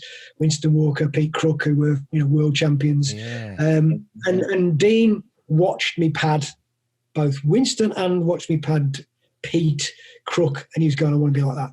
So it's that inspiration I think is important. So being inspired in some way, for whatever reason it is, I want to be able to do that. I really want to be. That's an important first thing, because I think you were mentioning earlier that it takes lots and lots of hours. It takes lots of practice. It takes lots of motivation to do all that. It's really essential. So that inspiration bit is really important in that, and maintaining it, really maintaining that enjoyment to keep engaged. And I think in the end that can wane, and that's important. How do I find something new to keep engaged, keep that level of engagement to be able to keep developing? That's one thing that's essential. I think then I guess recognizing that there's, or at least I think looking at the people I've coached, and I've coached a load of champions. I guess first one was, as I mentioned earlier, Will, 1996. He became pound for pound the best in the UK. He was voted that, at least I think, in Combat magazine at the time. And then we got through to some of the others I mentioned, Pete Crook, who have, some great times around the world, going around the world fighting various people. We've gone to America, around Europe, etc., Japan. Winston, again, I'll talk about later, but it's very different psychologically, and that's important to know people are not the same. So all these people, Dean, Liam Robinson, Damien and Carla Hood, who were champions again, Yuk Fungo I mentioned, they're all very different personalities, very, very different people. I think what they had that motivation and that desire to do, and I think they also had something there that they focused on. So, whether it be a physical or psychological, something special about them that they were able to capitalise on as well. Because people just being motivated on its own is obviously not the be all and end all. There's lots of people who are hugely motivated who are not successful in the end. So sometimes that was it's very difficult for me to be able to unpick hereditary and environmental factors. And yes. So I think it's almost impossible to really sometimes. They interact so much that it's hard to pull apart and say, well, and I certainly don't think, we talk about ability, but really, that sometimes does an injustice to people, how much work they've had to put in. So, oh yeah, but you're an athlete. Yeah, you're naturally good. Well, no, you're not naturally good, because everybody's had to learn. Even walking, you have to learn, because if you don't practice, people don't walk. Those yes. that have, it's but certainly walking's a bit more natural, if you like, than fighting in that sense. Otherwise, if you look at the way we fight naturally, but we sort of a bit like chimpanzees, we club. We're certainly not biomechanically efficient. And so it's learned, but it's capitalizing on either some psychological or physical difference or ability, as well as having that desire and the prepared, I guess finding somewhere where it suits you, where you've got a gym and people around you prepared to support you and develop you. I think that's important. Where people go, connect. I remember Dean saying I nearly gave up. Because we had this sort of Trojan at the time, different people who coach on different days, and there were different emphasis, quite different emphasis. Yeah. Some good coaches, but very different to me in their technical. Their approach to things was different. Their idea about what was good was different. But they were very good in what they did, but they were different. So Dean had gone along to these different.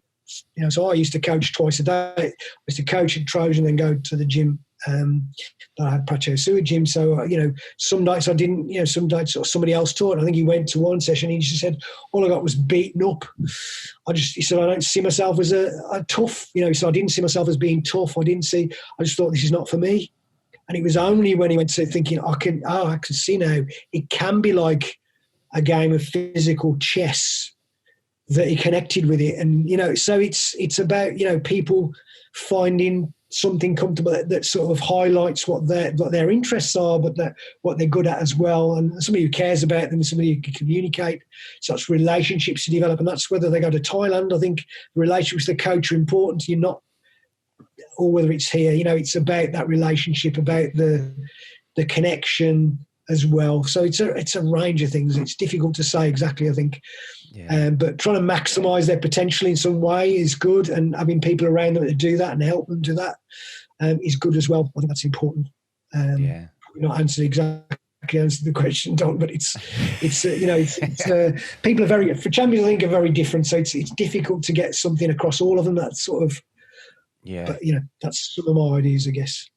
Yeah, I mean, you mentioned the different fighters and the different personalities, and I think that's something that I'm kind of digging into myself at the moment, especially with now things having to be much more online with everything that's going on. The way I've been kind of interacting with some of the fighters I'm coaching online is to do a personality test with them. So like a Myers-Briggs or the 5-factor model, that Ocean model, so that I can understand them better and what works as a strategy for them, as in how they approach problems that's not the same as mine, so I can communicate in a way that would perhaps align better with them. What do you think about the sort of personality testing and that kind of thing? I think anything that gives you some indication of, I think personality is important. I haven't done tests. I mean, I've done personality tests as part of a job, but not in terms of with fighters, but certainly personality is something that I monitor. and try and respond to. I think I said this last time, give some examples. Last time we chatted about sort of contrasting difference. If I think about, say, Pete Crook and Winston Walker, both world champions, but both extremely different in the way you approach them in the corner, which would be magnified more if you're doing this online, so it's even important to know, and you get less information. So I think anything you can get is information important. But remember, Pete, we'd gone to Japan. It was a big fight. We got TV cameras shoved in our faces. It was, they got models of their opponent who was fighting the number 2 Japanese guy. And he got in there, and it was a big thing for him. He wanted to go to Japan. They come and filmed him. He was in the helicopters at the time, police helicopters, and they come over and filmed him, and it was presenting all this. So it was this big occasion, big stage, massive arena, massively impressive stadium. And Pete wasn't doing as well as he should in there. He wasn't doing as well as we hoped. He was getting his leg kicked. He wasn't blocking. He was being apathetic a little bit. Certainly not bad, and the guy was good. He was fighting, but he got dropped. His leg was swollen, and it comes to the last round. Going to the last round, he got a ready turn. So I was screaming. It's certainly nothing in terms of refined psychological advice. I was just screaming at him, going go out and knock him out, and using all sort of abuse I could to get him. But he motivated me. He went out and knocked him out. That same thing definitely would not have worked with Winston. I remember again him fighting for a Commonwealth title in Scotland, Aberdeen, and he got cut. And Winston, just because of knowing him as a person, very considered, very thoughtful, deep thinker, but he wanted calm. And he was no good going, you cut. And it was, yes. You're going to do it. And sort of like, I'm cutting, no problem. It's nothing. We're just going to turn the heat up now. And he went out and knocked him out as well. Very different approach. Same results, very different personalities. So I think anything that you can do, and I think, as you said, online teaching, both at university and the connection's important, and understanding the way people learn and engage is really important. So I think anything where you can gauge stuff, and certainly if you found it useful, that's good. Like all sorts of psychological measures, it's challenging. We're trying to turn feelings and attitudes into numbers that doesn't necessarily fit so easy as, say, measuring force or measuring distance or measuring speed. It's so we're trying to capture things with numbers that are. But of course, there's ways of trying to check whether we've done that reasonably. And some of the better tests, I think, where they're trying to capture traits are reasonable, definitely reasonable. And if you find them useful, I think they're good. They're a good tool. I think anything you can get, and the more interaction you sort of get to know how people respond to things is good. I think it, where you've got limited time to do that, I think anything that you can use to do that's really useful. And you sent me the test. So I was interested, because you sent me the test, and because I hadn't done it. And I was interested. I've tried some other sort of things just to know, any way you can know yourself. And I think I know myself quite well, but maybe I don't always. So it's I've tried some of these tests we do again for the mental toughness, but also for things like attitudes to different. To ageism or to racism, etc. There's some implicit association tests where it doesn't actually measure those things directly, but it gives some indication of how you associate with those concepts. Like, do you tend to favour particular? You're showing a picture of a face. Do you tend to favour someone with a different skin colour? Associate those with more positive words or negative words. So you get. I wanted to know myself about. Have I got any unconscious biases perhaps towards these things? And so, it was interesting to me to do that personality test as well, because it's just sort of knowing. I think some of those I'd say contextual, so it depends on what context I think about, and sometimes that's the case for questionnaires. So I'm thinking, I think sometimes it's sort of you take on a particular persona in a different context, depends very much on the context. So if I'm answering something in one context, it might be quite different than I might answer it in another. And I think there, you've obviously got to make a choice and I think that's the case for a lot of things. But is it useful? I think if you found it useful, then yes, it is useful. I think anything you can get's useful. Be interested to see how self-consistent I am. So maybe in a couple of weeks or 3 or 4 weeks, I'll do it again and see if I'm consistent with myself, because that internal consistency is an important bit of those measures about, particularly when it's a trait measure and expected to be fairly stable over time. Yeah. Measures where you're measuring a sort of anxiety at some point to something is a bit different. But certainly, retest reliability, it's called, is the consistency over time. And have people been internally consistent themselves with answering questions? Have they answered similar things when it's a similar question, or if they've not been consistent, they either didn't understand the question or they changed in the mind the context and so answered it differently. All of those play a role in determining how useful that measure is, I guess. But I think the underlying things, if you found them useful, they are. Anything you can know about something is good. I thought it was interesting the point you mentioned as well about the sort of two different fighters and your approach in the corner to them. That it made me think of an example with my wife fighting. Now, this was the same person, different stages of the menstrual cycle when she was fighting.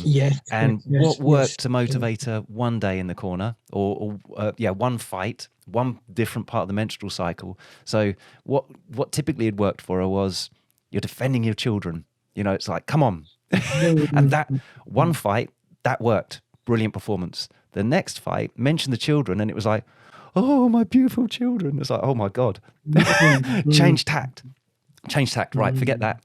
But so I find that fascinating as well, that even the same person, obviously that's menstrual cycle as well, but even what's going on in their lives, I suppose, at that particular time, you kind of, it plays a part. We are products of that, and what it shifts. As I said, both physically and psychologically, you're constantly a product of a range of things, aren't you? What's happening outside. You're not this isolated island away from other people, away from the relationships, about other things that's happening in your life. All of those factors play into your training. Has it been a good training camp? Has it been a bad training camp? What's all sorts of factors of influence the way you perform, but also the way you need to interact. Of course, that's a bit of a, it's more of an art than a science, really, in lots of ways. Trying to get a feel for how differently people respond after having different situations. The longer you work with somebody, the more you know, I guess, about somebody. If you, but of course, they can have a new situation you've not come across. Hormonal changes in menstruation or other things, obviously, play a role constantly. A massive role in all sorts of things.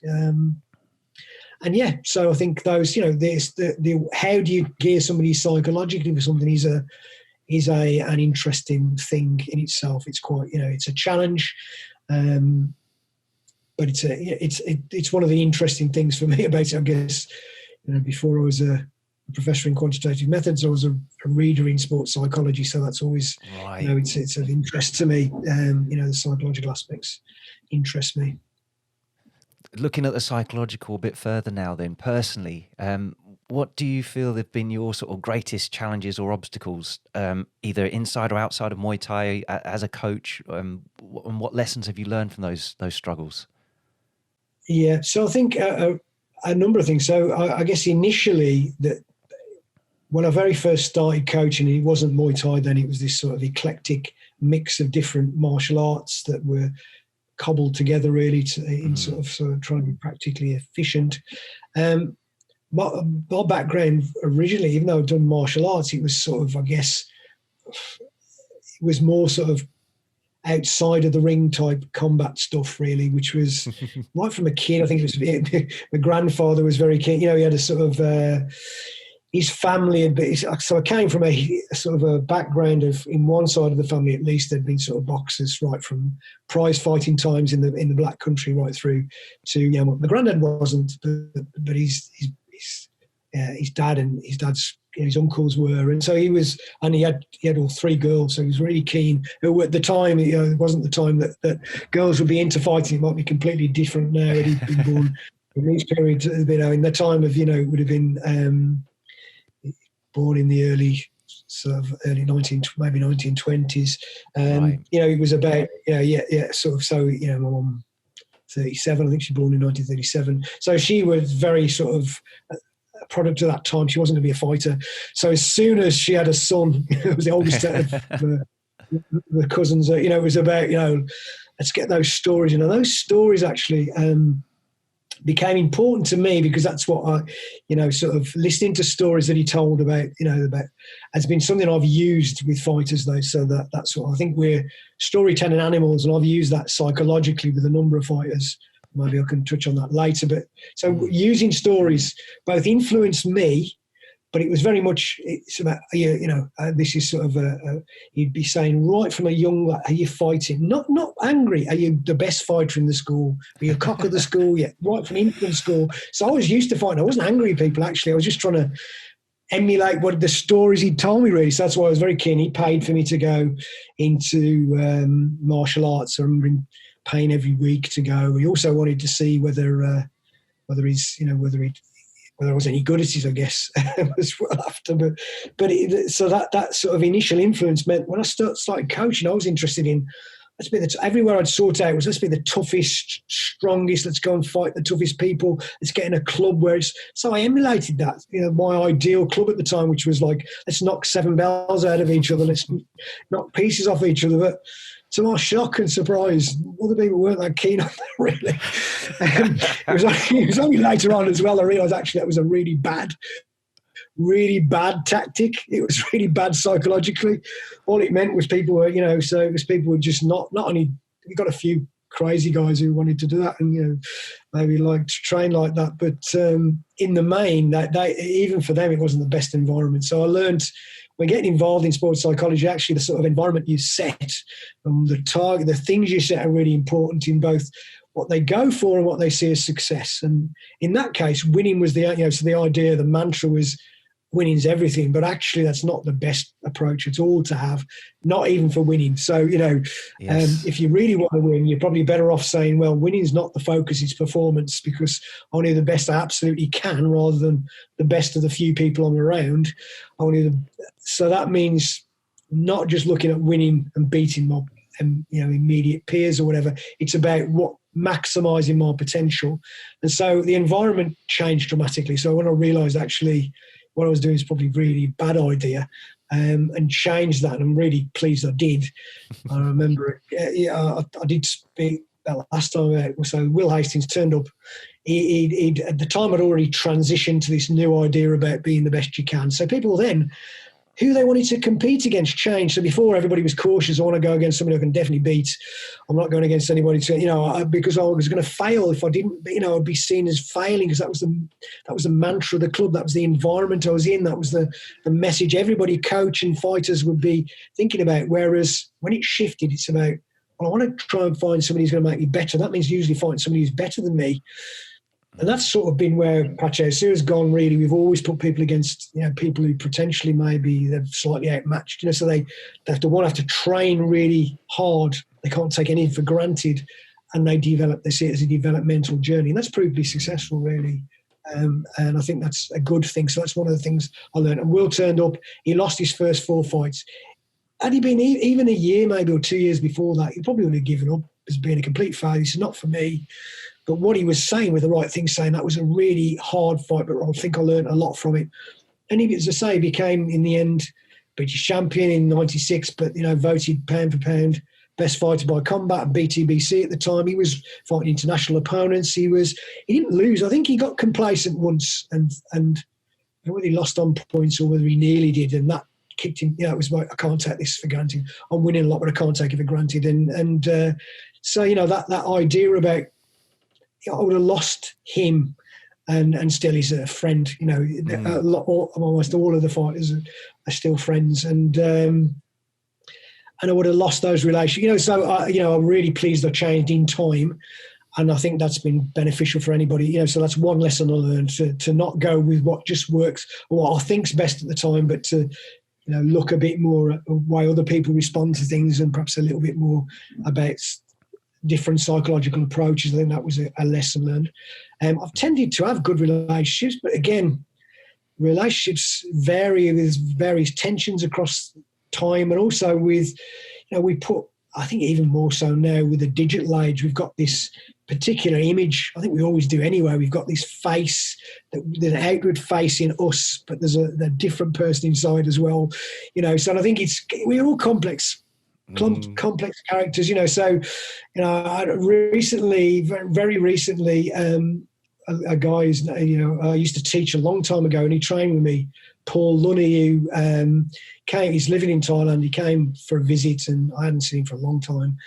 And of course his view of me would be, so he's saying with me kids, because I can't, all I remember is this guy being, tough and, and then seeing me with a kid, it's because you're a different person, aren't you? Well, that's yes. I'm a different person. I think we're all different faces, and trying to connect with the person is important. So, I don't know, so I'd like to think, when I think, I've fought, lots of fights outside of, a long time ago, but outside of, and not in a ring. But also, I used to write. I've written poetry and I've done art, and all of that's what face. Well, it depends what face you see, and that's the same with fighters. I think you've got these different faces, and sometimes the digital age would present a face that we think is important to promote ourselves or to get a message across or to whatever, and sometimes it's difficult. I think you've got to separate the two and try and connect with the person. I think that's important. So I'd have to say one of the regrets really was Liam Robinson.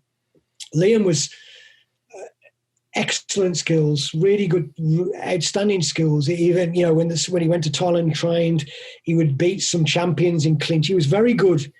That didn't always translate into the ring. So it didn't, on occasion be great, and other times he wouldn't. And I never managed to connect deeply enough. It's always my regret not to have been able to really to connect fully and understand what was going on under the surface. I think to know what was, how I could have maybe changed some things about his views on some things, or maybe connected with him. I think that's always something I can't go back and do now. He's no longer with us, so I can't change that. And whereas some other people you can go back and say, actually, we can change things now. You can't go back when somebody's not here anymore. So that's always a regret. So I'm mindful of that, to try and connect with the person and not the persona they present, if possible. But I'm also wary that we're constantly presenting different faces, and that depends a little bit on all sorts of things: where you are, your position, your status with that individual, your status in society, what your age, etc. So where. I'm just wary of students, for example. They don't want to ask questions. I don't look silly when I'm saying, look, in the end, when you're a bit older, you won't mind looking silly. You actually won't be silly. It's silly not to ask. It's not silly. But that's a journey you have to go on, and I don't think it's easy. It's easy for me to say now. I remember being embarrassed when my gran came to school and she was waving at me. And I was like, what do you want? Now we're going, of course you should have waved. Of course you would do. I'll be waving at the kids. It's just a different time and all sorts of things. But I think... So, that I've learned some lessons, definitely, and I've some regrets, but lots of times, if I was to go back for my own journey, I was a bad boxer. I was bad skilled, bad in terms of skills. I was tough because I'd had, that's my whole life I've been sort of that involved in that type of physicality, and I was never going to give up. I've never even thought about giving up. I guess I was lucky in a number of respects. I'm tiny, really. I mean, when I worked on the door, I got a couple of guys who won, win the world's strongest man. They were really big guys and strong. And I was small, but I was always okay. I think possibly because I was small, people perhaps underrating this. I was okay in the physical component, but in the ring, of course, it's different. And I took all of those things into the ring. So being tough, I treated boxing like a street fight, which wasn't. And so one of the things I was mindful of when I was going into Muay Thai is to make sure I don't just want to. Being tough is important. Being physical is important, but obviously, being technical and skillful is just important, particularly if you want to keep. I had to give boxing up because I think I'd be brain damaged if I hadn't. I never. No, that's serious. I was told if you're not making a lot of money out of this, retire, because otherwise you'd end up brain injured. You're not like permanently brain injured, but you will. Yeah, you were going to get. I was absorbing stuff. I learned more to box after when much better after when I wasn't competing. Work with a professional who was showing me actually the style you were doing is completely wrong for your body type. You need to slip and move. It was a very so I learned lots more afterwards. But in the end, I almost probably don't wish I'd understood those lessons, because I might have carried on boxing and missed all the Muay Thai stuff and the rich. I might have. So in other words, I think some of the hurdles and saying actually there's some lessons, even though they're actually valuable lessons, and I think I wouldn't take some of those, even if I might know better now. I might not actually go back and change that, because I think I might be in a different place if I had. And I'm, in some things I'm quite pleased with. Some things I'll certainly go back and try and change. But other things in my own journey I probably would keep the same, to be honest. I'd say that actually maybe I wouldn't have known that if I hadn't gone through that. And so I think that's important to know for people. Sometimes those traumas might seem terrible at the time, but if you can bounce back, you can keep going, that actually they can really be things that really boost you in different ways. They can take you in ways. So, it's to look to when things get hard, there can be a silver lining. It can actually be, even though it's traumatic, it can be beneficial in the end. I guess that came out in that research with the Paralympic athletes, didn't it? You mentioned earlier that post-traumatic growth, and I think that's kind of on a scale which everyone's on a different sensitivity as to what's traumatic. But yeah, when I look back on things that have happened and things I think, that wasn't so good at that stage in my life, but I like you, I wouldn't change any of that, because I know that changed my attitude and my resilience in a certain way. I overcame that, and I had that as like a reservoir of experience that, well, I've had worse in this instance, or that shifted what I saw was important. I thought this stuff was important until this happened, and now that's not. And it diverts your path, doesn't it, in different ways. And like you say, if you change any of those things that happened, you might not have ended up learning what you've learned since. So yeah, I think that's true. That's absolutely true. And it's that idea about, and it's, of course, it is a balance, and it's for the individual. Of course, I think without having hope, or without, completely, trauma can destroy people. So it's about, the right level for the person at the time, with some sight to see the end of it, and some way of getting around it. And, and in a way, we're talking about stories. Some of the things we work with Bath Rugby Club, the Alex Powell, as part of his PhD, we're down there for a season working with their academy players and looking to see how we could develop their mental toughness. And one of the things was looking at, getting some of the first team players to tell their story, really, about how they'd overcome challenges. So I think it's that idea of seeing a way out, maybe by other people's stories, other people's journeys, that you can actually get through this, because I've been through there. I've been there, I've done it, and this is how I've done it. It's quite a useful approach. Those stories I've used quite a lot, I think. It's in terms of teaching and coaching, using stories to illustrate a point and actual examples from people in the past, and how this is where, so I don't know, Damien Hood was like, he came to me as his sister was training me initially, Carla, and she wasn't fighting at the time, but she's saying, my brother wants to train, but he's not really very confident. He just wants to do a bit of physical stuff. He turned out to be one of the toughest lads I've coached, perhaps Yuki, and Carla herself as well, very tough. But it was, it was sort of that attitude of he can, the story about how he got a fight at the time for the pound for pound, the best fighter in the UK at the time, and he didn't engage. Some people like him, look at their opponents, read everything. He didn't know who his opponent was, even though he had no engagement outside of training with the sport, really. He fought in Thailand, did some great performances in Thailand, fought at the stadiums, really, really good fighter, very matter of fact. We interviewed him for the mental toughness stuff. It was hard to get anything out of him. It's just what I do. It was like very difficult to get anything out of him. What sort of, got no elaborate stories about what he did. He just what he did. But he's just, I don't know, for some other fighters who were in the corner and the stories about what he did. So he was in this fight and he was watching Strictly Come Dancing just before I had to drag him out to the ring. So now it's on, you're on now, come on, you're on. Getting into the ring. So, okay, his opponent was there, ripped, shadowboxing fiercely, and his opponent was good and aggressive and looked the part. Damien probably a bit, tall, he's athletic certainly, but he was saying, move your arms a bit, so you just move his arms around. And then, but when he got into the fight, he was able to show what he could do. And I hurt his foot. I remember him kicking an elbow, so his foot had swollen up, and I said, double the kicks up. We want to double the kicks up. I didn't even look at his foot, so it'd be me bad not noticing. I was that engrossed in his technique, I wasn't really looking at the damage, and that's bad. Comes back and he said, I will do, but I can't push on the floor anymore, so I'm going to have to kick single kicks. So he kept kicking, even though his foot was like a football, it was blown up like a football.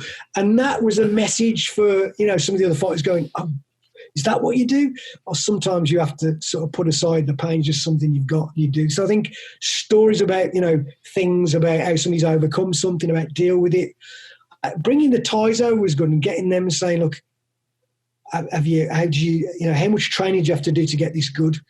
So it's knowing that these guys are super. It wasn't there. They had to really work to get, and they had to work and, challenges, and they were inspired by different things. I remember talking to Thailand Pinsinchai, got a really excellent side team. So he could kick you off your feet. You put a belly pad on, he could nearly kick you, and he's small, 53 kilos, and he could kick some of the lads off the feet. And saying, where did you learn that from? He said, no, I used to watch Bruce Lee films. And he, so it's this inspiration from sort of, adapting and doing it. But so it's the stories, I guess, are important, and it's like dealing with trauma. So it's you be in your own position. You've got children. It's knowing where do you draw the line. So these trauma experiences are important, but I think it's that good throwing somebody in the deep end when they can't swim altogether. They could swim or they might not, and I don't want to risk that. So the physical stuff's okay. You can sort of do things and say they've got to learn to balance risk, but psychologically, where do you draw the line? How do you know? I don't know. So maybe you're a bit old. Yeah, not a bit older. You're definitely a bit older. Older bit children. More of older children. Yeah, you've got older children. Right? You're not older. So you might be able to give me some tips on that. Well, yeah, it's an evolving process. I find it fascinating. So we sort of touched on my kids there. So yeah, I've got a son and a daughter, very different attitudes. Son was actually into racing go-karts early on. That was the bit he was interested in.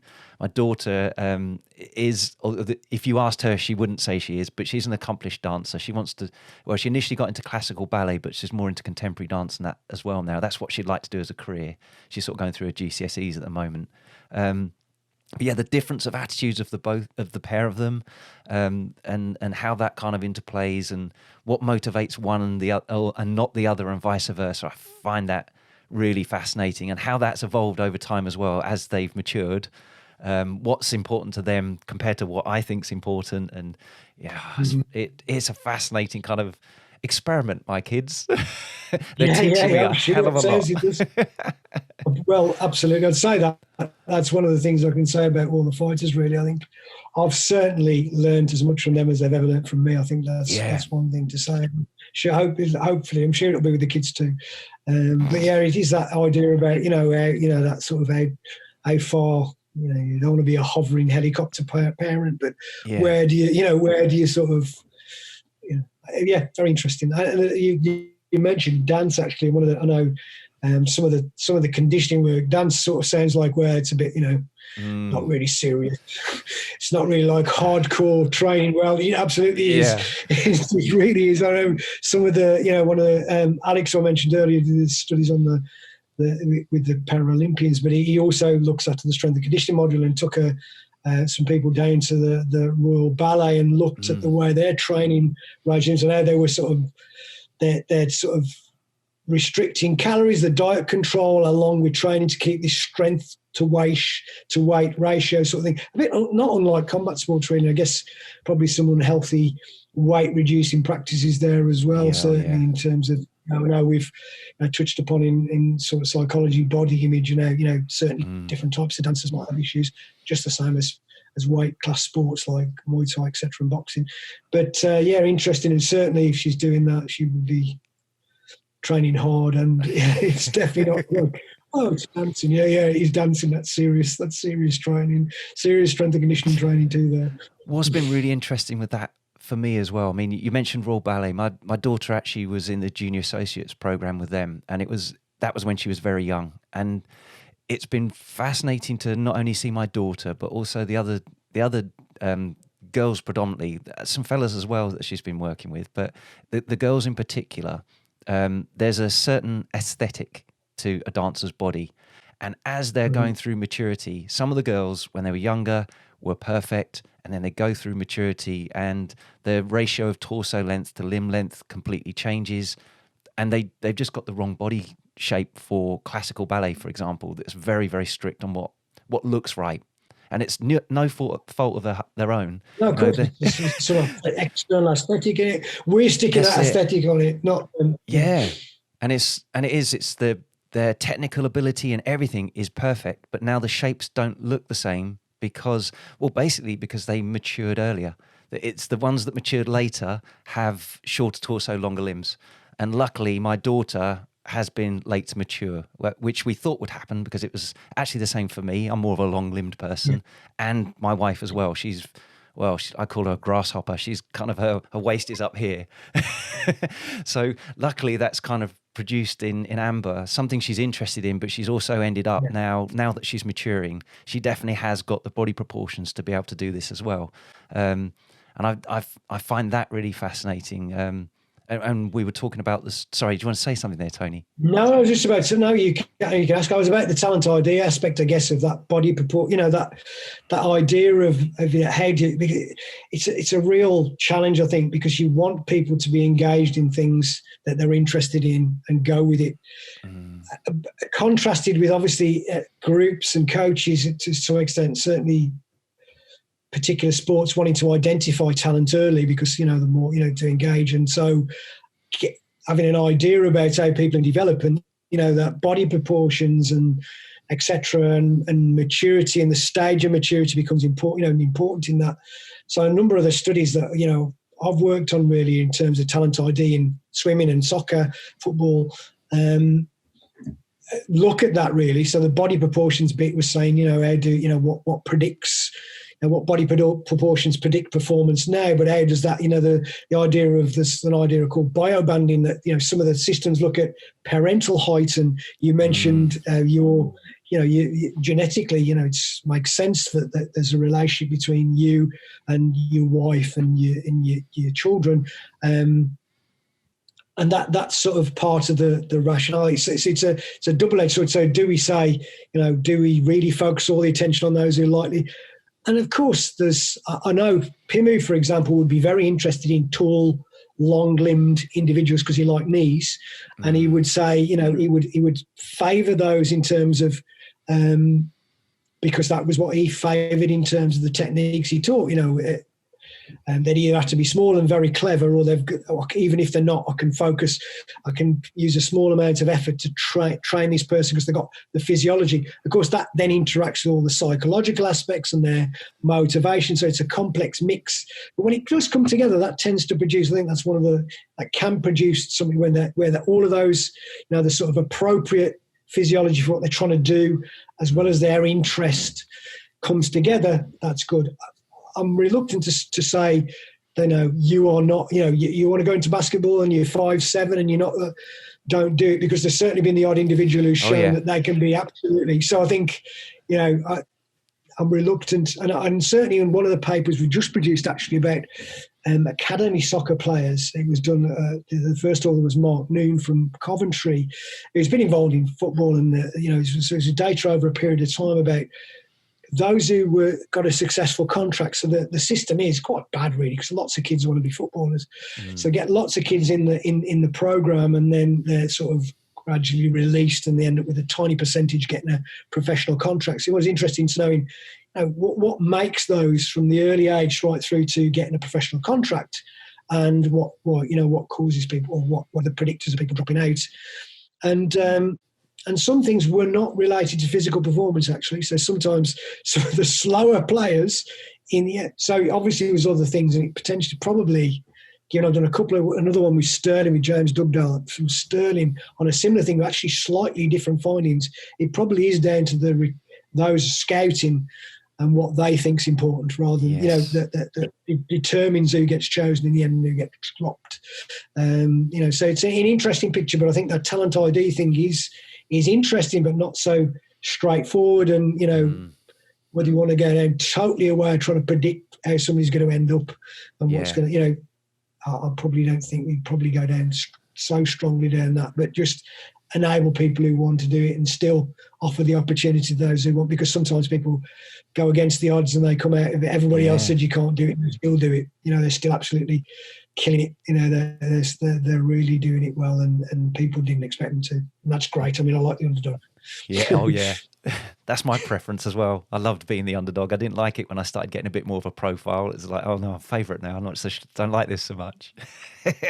But yeah, you mentioned about the sort of prejudging really on who's going to be successful. I think that's where Muay Thai is really good in that it does, with the different fight styles and the different ranges we've got, the different weapons we can use. There is a tactic you can use, whatever you've got. Whereas that was something I was trying to get across to my daughter, in that, you know, if you do want to join the Royal Ballet, there is a stereotypical proportion that you've got to fit if you want to dance with them. Otherwise, there is this external person who's judging what you look like, and that's it. But yeah, Muay Thai is one of those ones where you can absolutely go in with what you've got. You just adapt and shape your Muay Thai to you. You do, yeah. Yeah, no, that is exact. The more skill, I guess, more skill sports, that plays into that, doesn't it? You've got different ways of doing it. So, you know, you can be extremely short or very tall, have a different fighting style, and still be highly successful. Using, that's what I said before, using, I guess, what you've got to the very best of your ability to make use of whatever you got, whatever it happens to be, and to sort of capitalise on that, whatever it happens to be, is important. But yeah, no, some sports definitely are more fixed, particularly that, not just, but also particularly aesthetic sports, where there's an external reference frame that you don't, you know, that's set, and dance got a long history of this is how you should look, and, yes. and that causes also lots of people problems, because people, you know, as you say, your daughter's very lucky in that sense, but there'll be other people who've put loads of times, got loads of dreams, who now their body's not the same, or who try to desperately hang on to that by, you know, eating badly, by throwing up, or whatever other strategies they've got to try and maintain something, or stave off puberty, or whatever else strategies that people do. That's an awful consequence of that, and it's a shame, yeah. But it's, I guess it's life, but it is something where you can, you know, it's great if she's already in that, you know, suited physically, but also for those, you know, going into things that they enjoy, where actually it doesn't matter, is great, you know. But people do what they want to do and what they're interested in. I guess you can't really, well, you can shape, but you can't really change what people are interested in, what catches people's attention. But certainly it's useful if you've got a sport or an activity where you can engage your particular strengths and shape the thing you do to your strengths.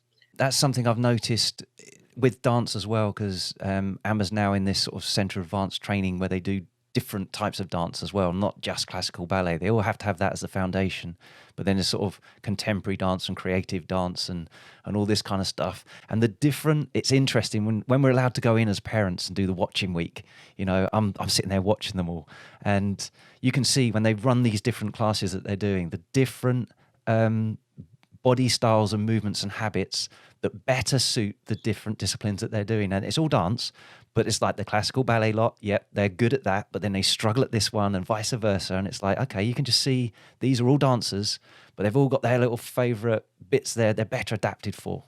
Yeah, absolutely. Well, I think that was one of the things with the body, and again with body image research. I haven't done any, but we've engaged with it because lots of students are interested in that aspect of it. So I looked at dance, and things like street dancers have got quite a different body type than ballet dancers.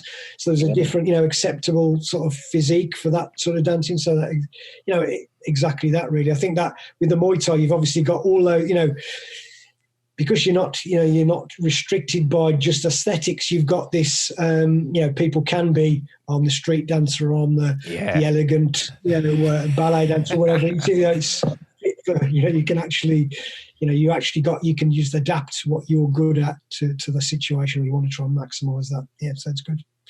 Yeah, and I love the fact that you mentioned the stories as well. I just want to sort of mention that before we sort of finish up on that. But that's something I've realised when I've been speaking to people. The more honestly people can share their stories, I've found that's really, really powerful, because especially when someone's successful, you kind of assume, well, it's all right for you, everything went well. And when you speak to them, no, everybody's had crap. It is that post-traumatic growth, and it's what did they do with that. And it does help you realize, okay, things don't have to be perfect for me to be able to reach where I want to reach. It's actually the bits that are imperfect and the struggles that have actually made them. They've overcome that, and that's why they've got to where they've got to. Would you agree with that? Absolutely, totally. I think that's the important bit. So it's it's the mistakes, and it's learning from the traumas. It's all those bits that actually you see the polished product, don't you? You see somebody where it looks effortless. You know, sport, when you do sport a lot, and the very best people look like it's effortless. So you see, oh, it's effortless for you. Well, no, it's the journey is difficult. It's not effortless. There's all sort of challenges people go through. They're there because they've managed to get through the challenges. And listening to the way, as I say, listening to the way people overcome things is really a good way for other people to realise they can get out of the situations there. And if it's a challenge, you can. So those stories, I think, are powerful. I think it's something we've always done now, oral tradition of history or whatever. It's something we've always done as humans, you know, that storytelling, literature. You know, so some, you know, I've got, you know, at work, somebody who's professor of literature would say, you know, we learn as much about humanity through literature as we do about, you know, studying anthropology. And I'd agree, really. You know, it is those things, you know, that sort of the importance of what we produce and the way we interact with things. So, I mean, my current position is quantitative data, but I certainly appreciate the fact if I'm trying to communicate with somebody, dry numbers, unless they're also happen to be into statistics, probably don't mean a great deal to people, where a couple of stories, personal experiences connect with people.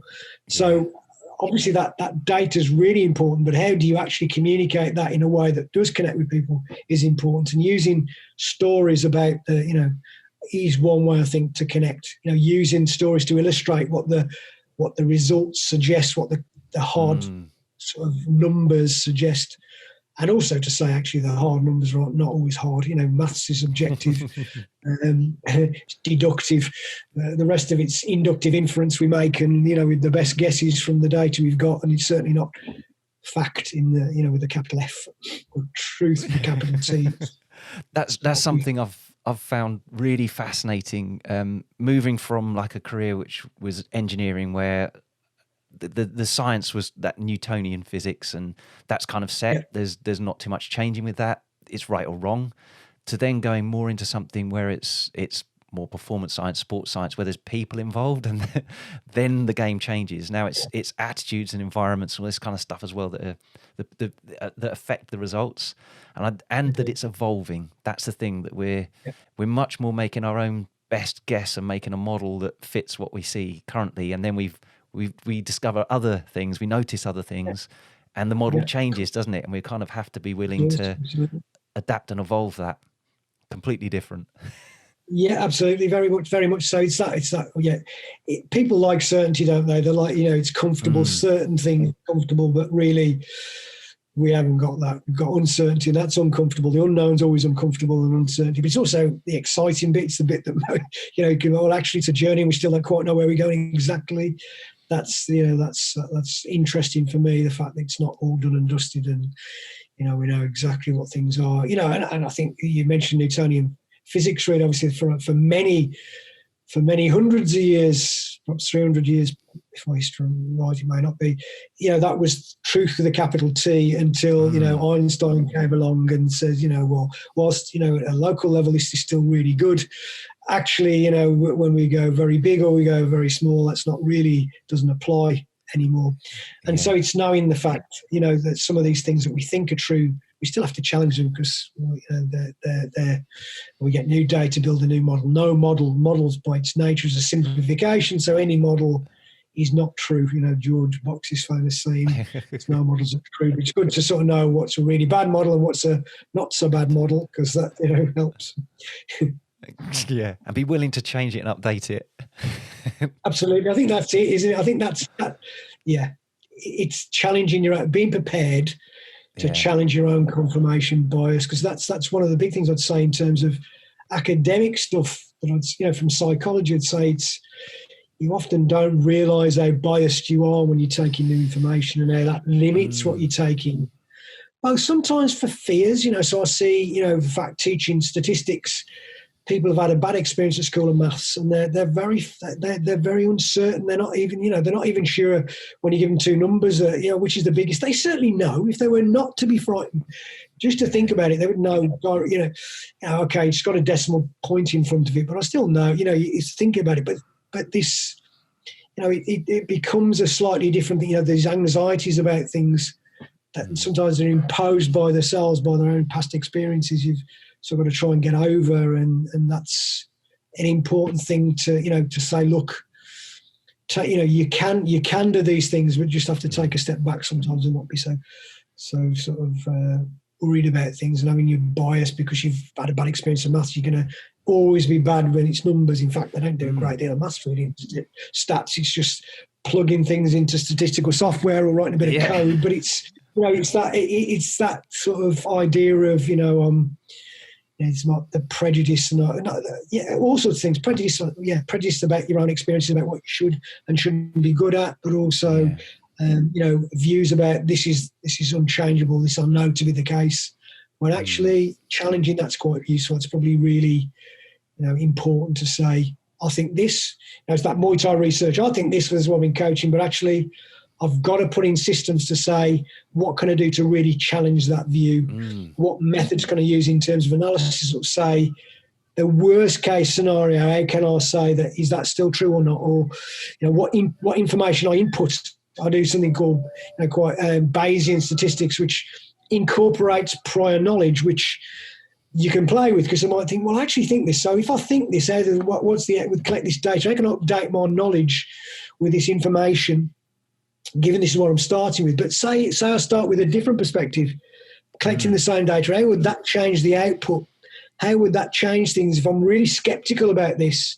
So I'll put a real sort of emphasis on the no difference bit is a real strong bit of it, and where it comes. So that sort of, I think it's important generally to challenge your own views and say, I'm not so fixed. I'm prepared to change. I'm prepared to look at other things.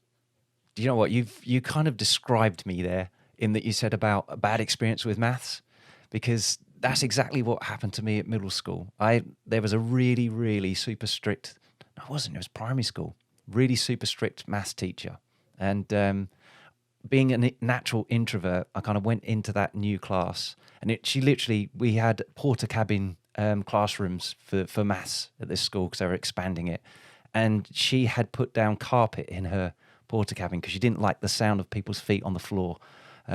If someone dropped a ruler or a pencil off the desk and it hit the floor, she would explode at people. So I kind of went into this lesson knowing she was like that. And she mispronounced my name on the register. She said Dan and not Don.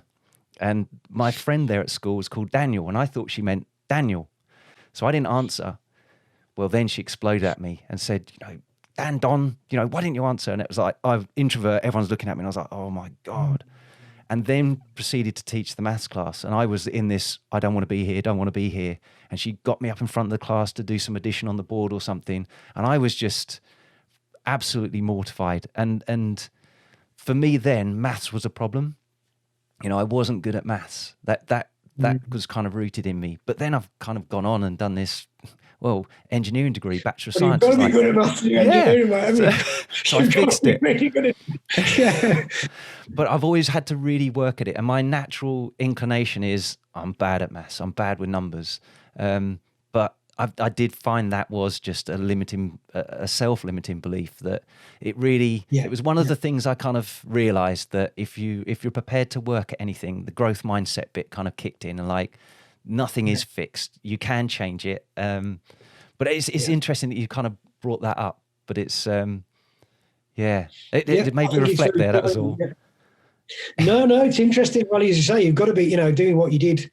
It requires maths, but of course that experience from a kid, which was nothing about maths, but then it was your association with it. One is that associated with it, and then it's a terrible system to bring people up at the front and try and get. We teach English very different than we teach maths. We do it in the UK, and I'm not pretending to be an expert on teaching maths at all, but we don't. I don't think. And again, obviously, focus at the moment on. My oldest is 4, just going into school, and he's introverted, to be honest, but he's very good He's quite bright, to be honest. He's very, but I just want him not to be damaged by the experience. I want him not to be damaged by the experience, really. So it's trying to get him to enjoy this sort of stuff and realise that it's not whatever his experiences. Hopefully, the teachers are great. I'm not. It's just the unintentional problem. I don't want an unintentional consequence for him to link to some things that like and I think anywhere where this can be an enjoyable experience, where playing with numbers and the way it works out and the fact and using symbols to represent things is an enjoyable experience would be great. Whether that'll turn out to be, or whether he's just not interested in the end at all, I don't know. I don't think I had that chance. I was not a very good school, particularly. I didn't do any A levels. That was all afterwards, really. Sort of trying to. So I just don't want people to be limited. So it's a shame when I see people limited by bad experiences, probably unintentional, but they were bad for them, and that's trying to overcome. That's good. So you can see a way around it and think exactly that point of a growth mindset where it's not fixed and where I can do something about it. I get things about like as a young 4-year-old and 3-year-old, who can't get anything, gets frustrated and say, look, what do we say? We try, we don't cry, we try and work it out, we don't shout. We don't stamp and shout. We try and work it out. Is that whether it gets through or not? You probably know more than me. They probably completely ignore that. I don't know. Do you know what? You feel at the time that it's being rejected, but I must admit, my kids are kind of coming back to me now and saying, yeah, the stuff you say, although we might kind of be like barriers up at the time, they kind of come back to me after and say that was helpful. Thank you. So I'm like, okay, because sometimes you just feel slightly up. You've got a chink. Then maybe there's a chink. Maybe they will. Be prepared for. I haven't damaged them too much. Probably that's as good as I can do. Not damage them too much. They'll probably learn despite me. Yeah. Well, I certainly feel that. Like with my parents, my dad in particular, being I guess the relevant role model as well. There were that whole thing about just trying and I guess the environment of mental toughness as well. He was like mind over matter, just keep cracking at it. And that, I guess, growing up in that environment as well, kind of drew me towards contact sports, and I loved all of that because that was kind of rewarded, I guess, with my dad's attitude as well. So that's sort of that's kind of a handy reflection there. It's good that these lessons are good. Yeah, good. Yeah, you've been really generous with your time here, Tony. Again, as well for a second time. But just finally, if you were to give one piece of advice to help someone who wants to be as great as they can be, what would that be? Well, I think it's find things. Keep finding things that interest. Don't keep looking for things that interest you in whatever you do, but in Muay Thai. Try and find a place where you feel comfortable, so where people support you, and just like we're talking about, just because you fail, that failure can actually be the thing that is the most important lesson, that can be the most beneficial developmentally. So don't be put off by some failures, stick at it. So try and find the motivation to overcome those barriers, those sticking points, because in the end, they're often proved to be the most useful lessons. Love it.